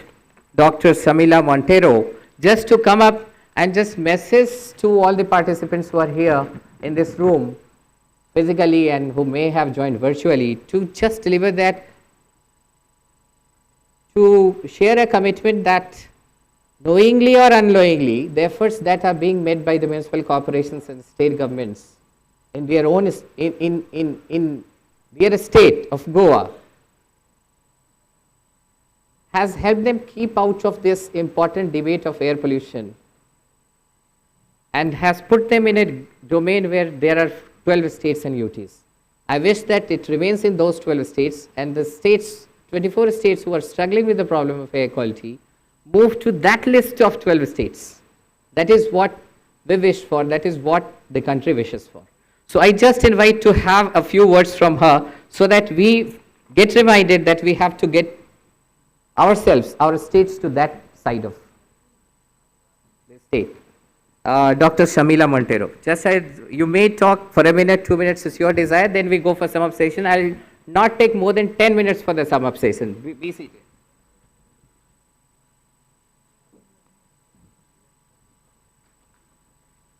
Thank you for giving me this opportunity. As MOS has just said that we do not have any cities falling in any of the two categories. However, coming to this workshop was with a aim to see what the others. Okay. Thank you for giving me this opportunity to speak a few words. In Goa, we are blessed. We do not fall into any of these two categories. However, coming to this workshop was with a view that we in Goa should know what the other states are doing so as to improve the air quality. And there is something to take back and to see that our air quality in our state does not reach to this kind of a level. And Maharashtra, Madhya Pradesh and Gujarat has been doing, all the corporations, municipal corporation has been doing fantastically well so that they bring down the air pollution levels. Now coming back to Goa, in Goa we have got the Goa State Pollution Control Board has 18 NAM stations wherein we monitor the air quality. We also we have got in Goa the mining areas now at the moment mining is banned.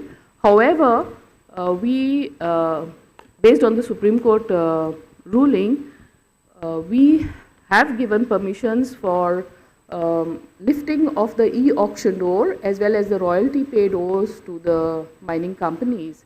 And we do have some kind of air quality problems in these particular areas.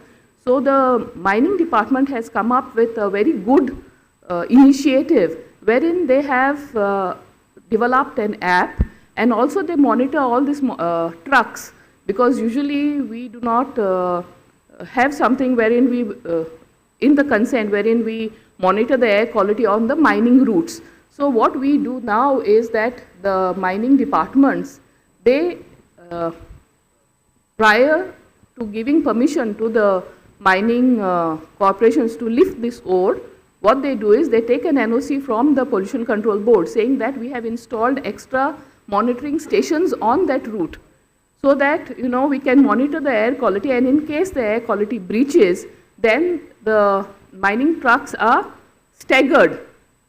Okay, so there is an app wherein, and it is monitored through a VTS system. So they can know where exactly the truck movements are there on the road, so they can, stagger the truck movement. So this is a very good policy of the mining department, and it controls the air quality. Another problem what we have in Goa, we face, is the Vasco area, wherein we have the MPT port area.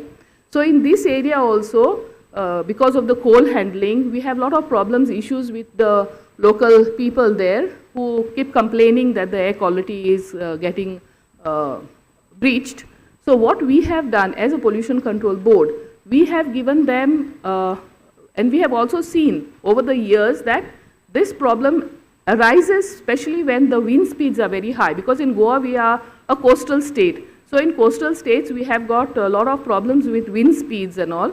So we have given them a condition that they will stop operation when the wind speeds are above a certain limit. And this has actually we have introduced last in 1920, and we have seen that with this particular condition, the air quality in Vasco, besides the other things like, sweeping the roads and the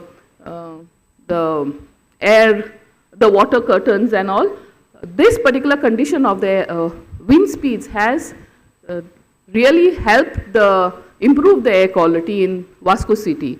So these are a few initiatives that the state of Goa and the Pollution Control Board has done with respect to the air quality.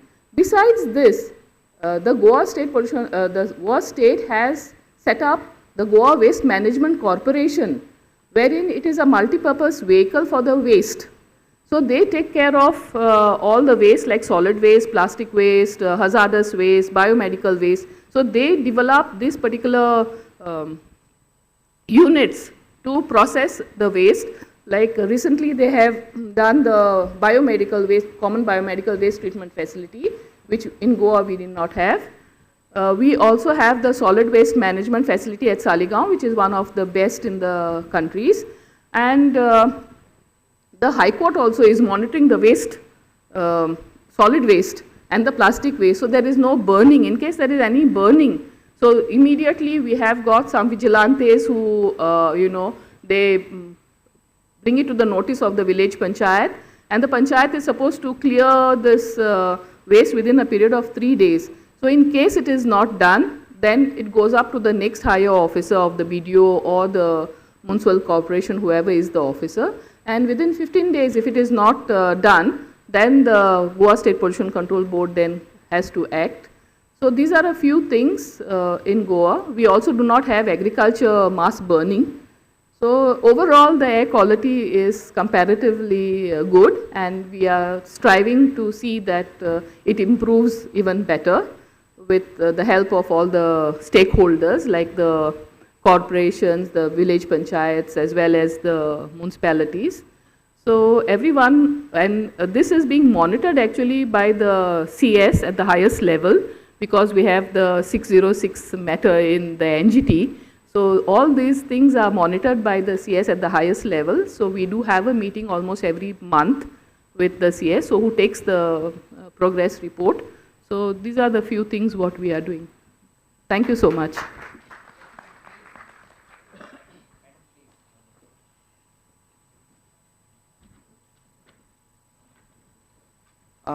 I invite Member Secretary Maharashtra Pollution Control Board for presenting the memento.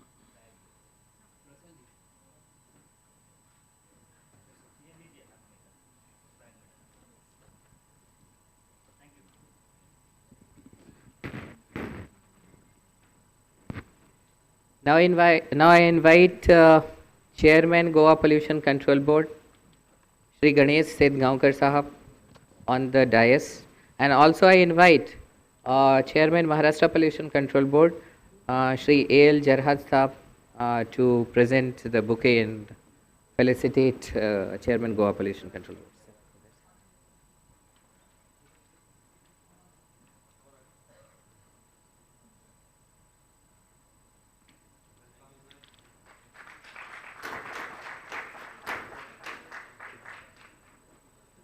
बहुत ही interesting है वैसे कि sum up session में हम felicitate कर रहे हैं, पर बड़ी मज़ेदार बात है कि ये याद रखने के लिए.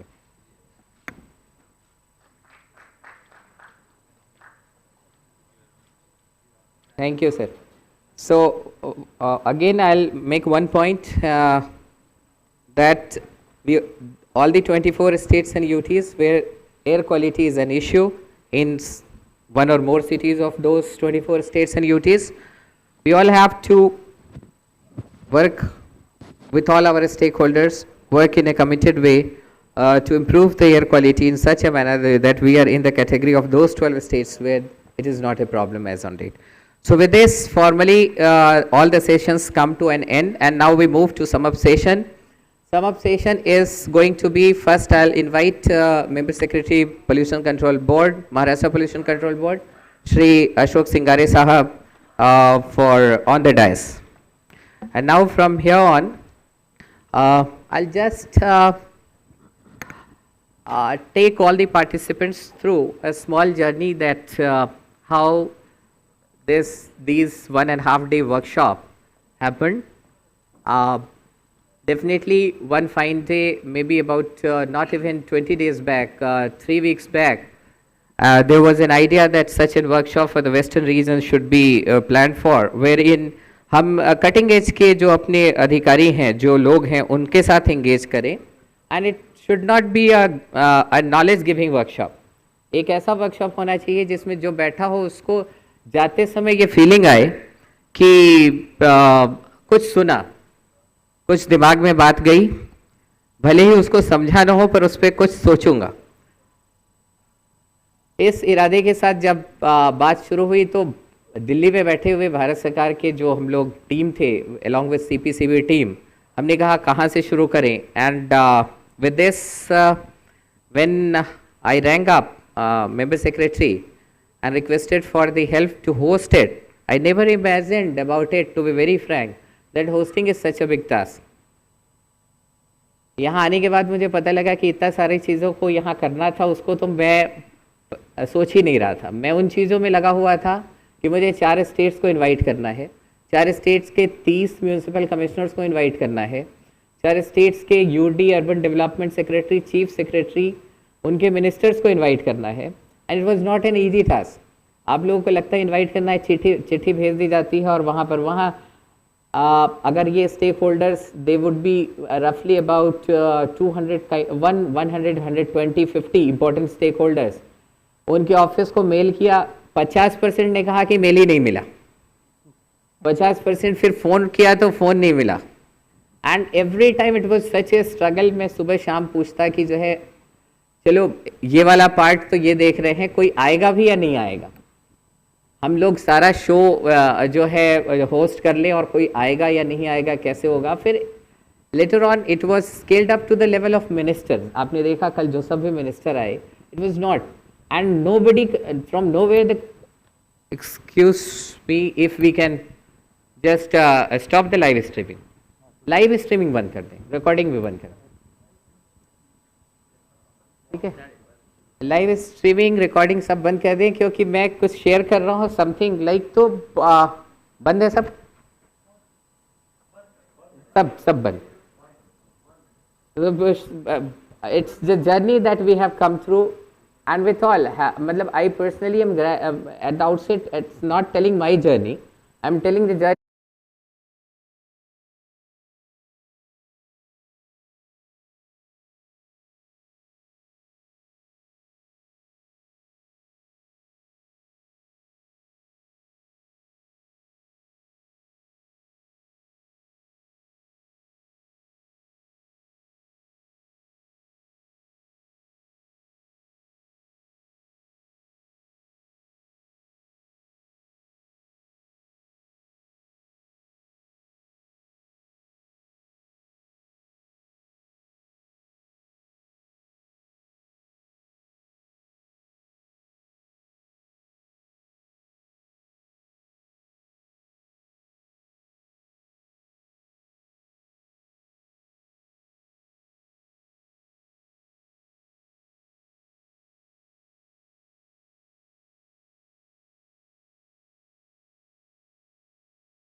other, solid waste management, liquid waste management, sewage waste management, and few other initiatives which are contributing towards this air quality deterioration or maybe emission of the GHG gases. Other takeaway can be to have some mobility related issues like providing infrastructure that can cope up with that can help in improving the public transport system. That can be one more takeaway. Last but not the least, I will just have a look at that. This is the report prepared by CSIR. That's why I just wanted to have a look at that.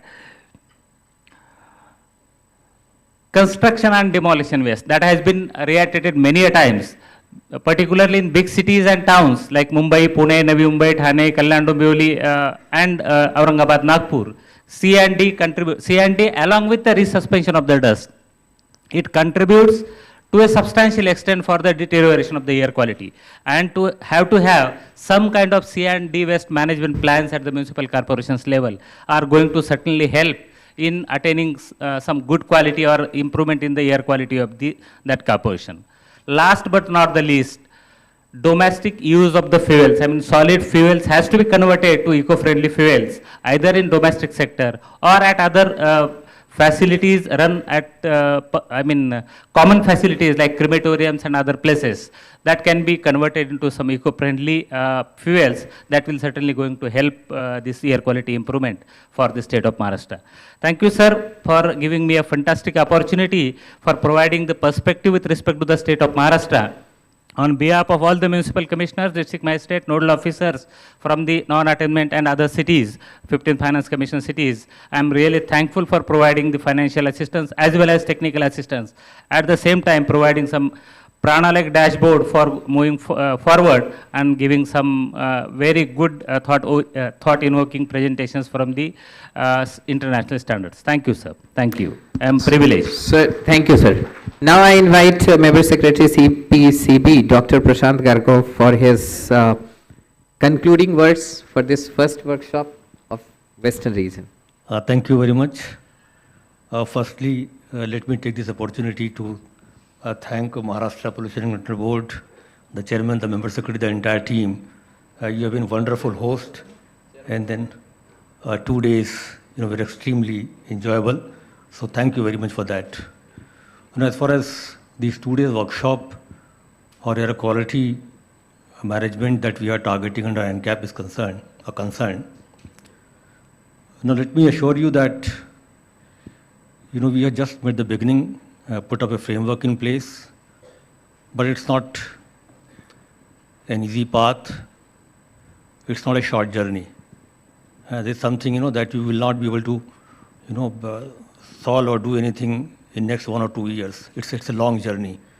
And therefore, deciding a right path and then walking on that path together is extremely important. So it's a teamwork. We all will have to work together. We'll have to, convince ourselves that this is something which is extremely important for our own health, for health of our fellow citizens, for health of our children and the coming generation. And with that we'll have to commit ourselves, and then only we can achieve. So once, you have right intent, once you commit yourself, then probably things will be easier. And then I can assure you that, from CPCB, we, always be with you. We'll provide all, possible technical assistance. Please feel free to call us anytime. If you have any doubts, any questions, any guidance or any inputs that you need from CPCB, we always will be there to support you. But then, all of us will have to work together very closely and continuously. Then only in, say, next 4 or 5 years, we'll be able to see some success. So with this, thank you all once again. It was wonderful, discussion these 2 days. Thank you. And we'll continue to interact. Thank you, Gargo Sahab. Thanks a lot for all the guidance that we always get from you. Thank you. So, finally, the show gets over, the workshop gets over. 1.5 day workshop. मैं अपनी बातों में केवल धन्यवाद ज्ञापित करूंगा, formal जिसको कहते हैं वोट ऑफ थैंक्स, और उसमें सभी शामिल हैं। ऊपर से महाराष्ट्र शासन, महाराष्ट्र पर्यावरण विभाग, महाराष्ट्र पोल्यूशन कंट्रोल बोर्ड, एक विशेष नाम मैं वही बात कर रहा था, अभी गया था एमएस साहब के पास कि मैं ऐसा सोच रहा हूँ मैं बोलूँ। मैं पी शिवशंकर यहाँ बैठे, municipal commissioner Solapur, the only person who has been here for the 2 days, a very senior person. I don't know what has motivated him. I personally extend my sincere gratitude. It doesn't mean that the municipal commissioners who participated today, everyone is a busy person. I have all the respect and regard for that. It's not that कि आप चाहकर भी कई बार participate नहीं कर सकते. आज एक दूसरे म्यूनसिपल कमिश्नर भी हमारे साथ बैठे हैं, कल्याणपुर कल्याण डोंबिवली के डॉक्टर श्री विजय सूर्यवंशी साहब, उनका भी बहुत बहुत तहे दिल से धन्यवाद.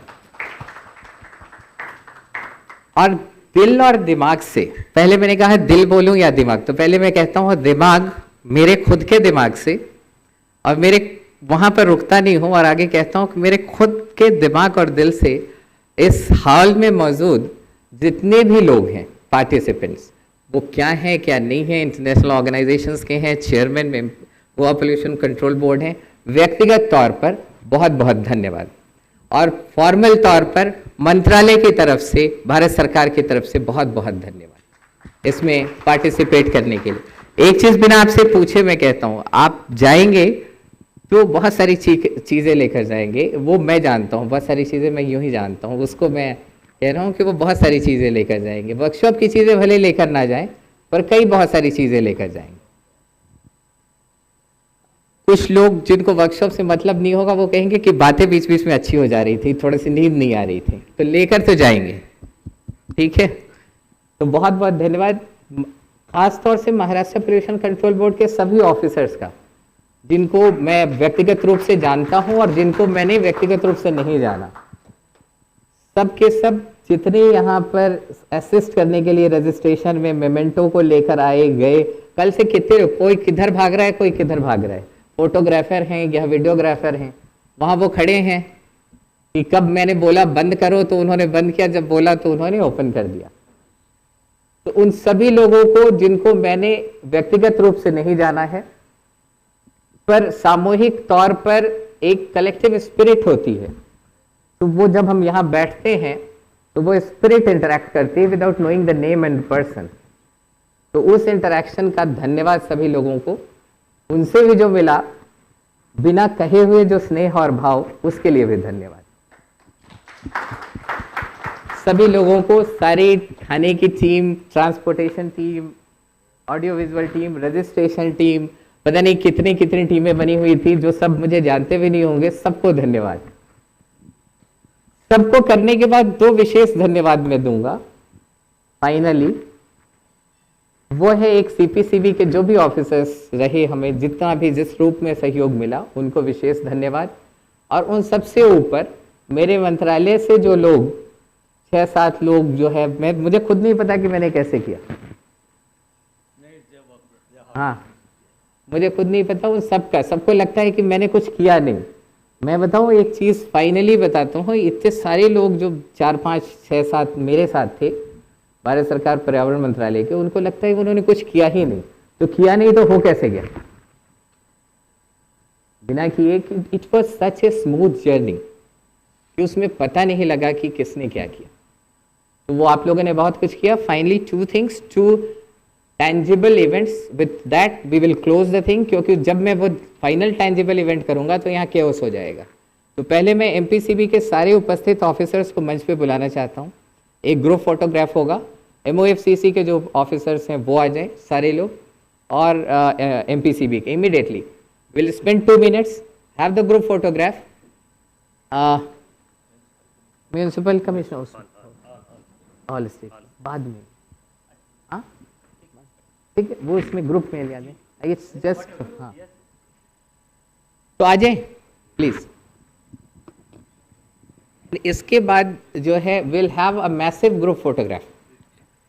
MPCB, CPCB and MOF. ये हाँ, आप सब लोग आ जाए। हाँ सीपीसीबी भी बोले हैं, ऑब्वियसली आ रहे हैं। सब ऐसे ही खड़े हो जाएं, सब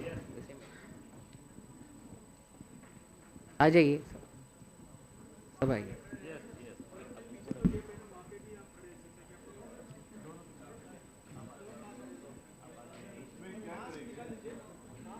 हाँ आप जाए ना, सब लोग जाइए आगे, खड़े जहाँ भी खड़े हो प्लीज आइए। हाँ नहीं नहीं आप लेने दीजिए, सब पूरी टीम।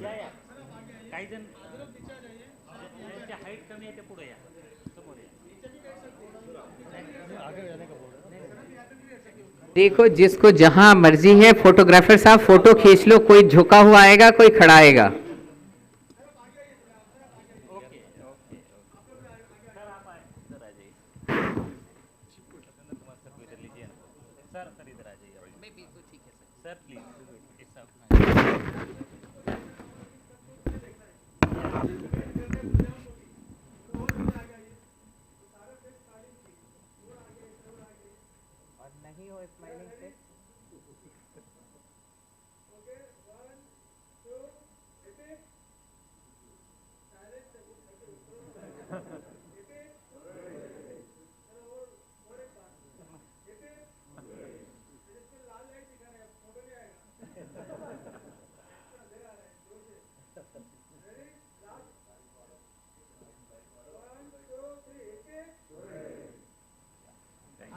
जो लोग हैं ये बाहर मूव कर लें, जो यहाँ everyone to join for the lunch. तो जो आगे स्टेज पे फोटो हो गई वो क्योंकि केओस होगा, फिर remaining everyone has to come on the stage for the group photograph of all the participants. जो फोर का आप हो सकता है। हाँ अभी कर रही हूँ, थैंक यू सर। अच्छा नहीं अपन करते पहले म्युनिसिपल कमिश्नर को बुलाया, लास्ट हाँ municipal commissioner from all the states. Municipal commissioners all the states पहले जो है स्टेज पर आ जाए। सूर्यवंशी साहब आप भी आ जाओ, और भी जो भी म्यूनिसिपल कमिश्नर, जस्ट वाइल कोई पार्टिसिपेंट्स बिना फोटो के मत जाइए प्लीज। एक म्यूनिसिपल कमिश्नर के साथ उपस्थित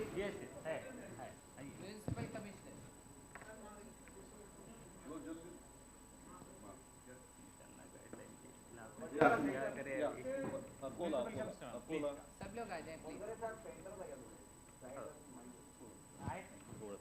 फोटो आ जाए सेंटर साइड, सब क्रॉप करके बीच में जा रहे हैं, बीच वाले किनारे। यहाँ से ही तो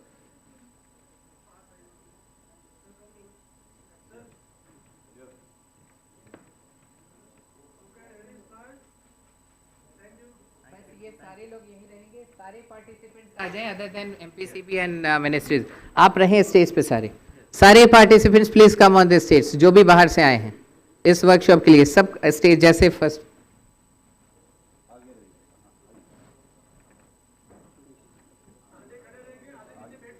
सब हो जाएंगे।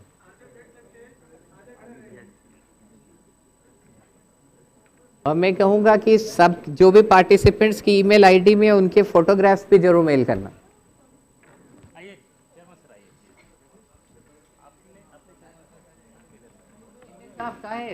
सीपीसीबी एमएस साहब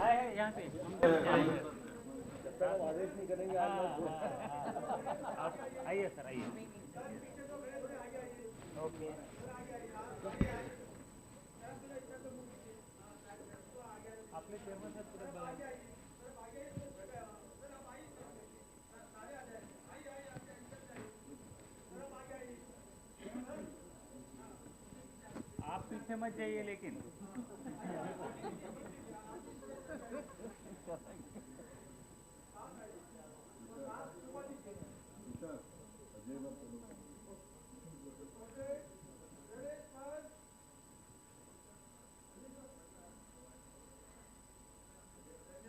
thank you Ajay. Everything gets over. सब लोगों को हैप्पी जर्नी जो बाहर से आए हैं, और जो यहीं के हैं उनको भी many wishes for all the good things. Photographer. Would like to felicitate Ajay Oza, who has done the technical support by the Honorable Member Secretary. Tushar.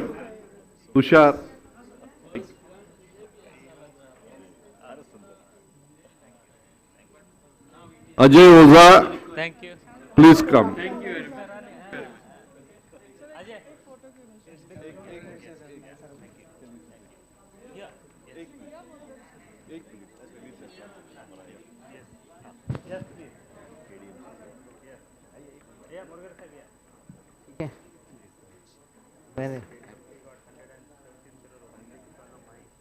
मैंने बोला अपने उद्बोधन में मैं हैप्पी नहीं दे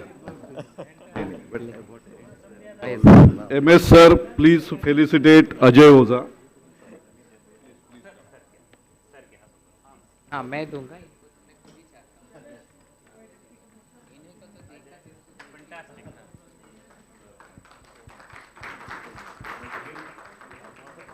Then come the entire team of JDAPC,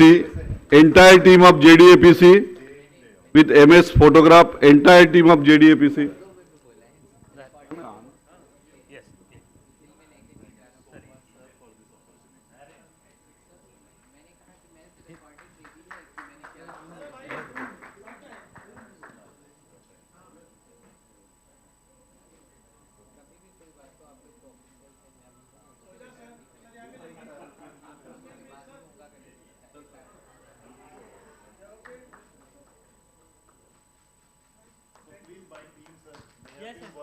So first entire team of my team with then Ajay Oza's team. Come, my team, come, please.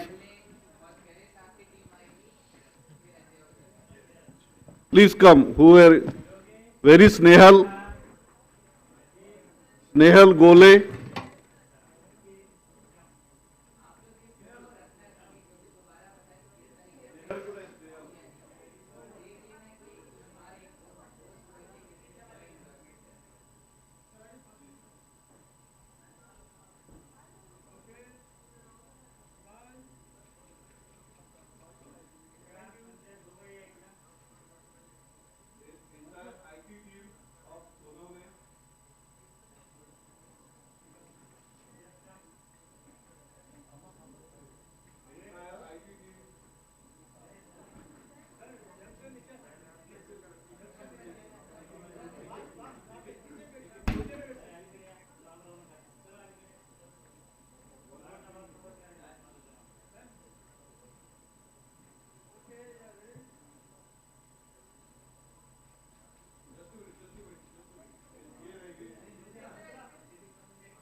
One last thing, I would like to have a very good round of applause for Satyendra Kumar ji for, anchoring this entire event. Thank you, sir. Thank you. अब मेरे क्या होता है कि जब कोई बोलता है तो मैं उधार छोड़ता नहीं हूँ. तो big applause for MS Ashok Singare sir. And Prasun Tripathi Saab, big for Under Secretary for Ministry. Thank you, sir.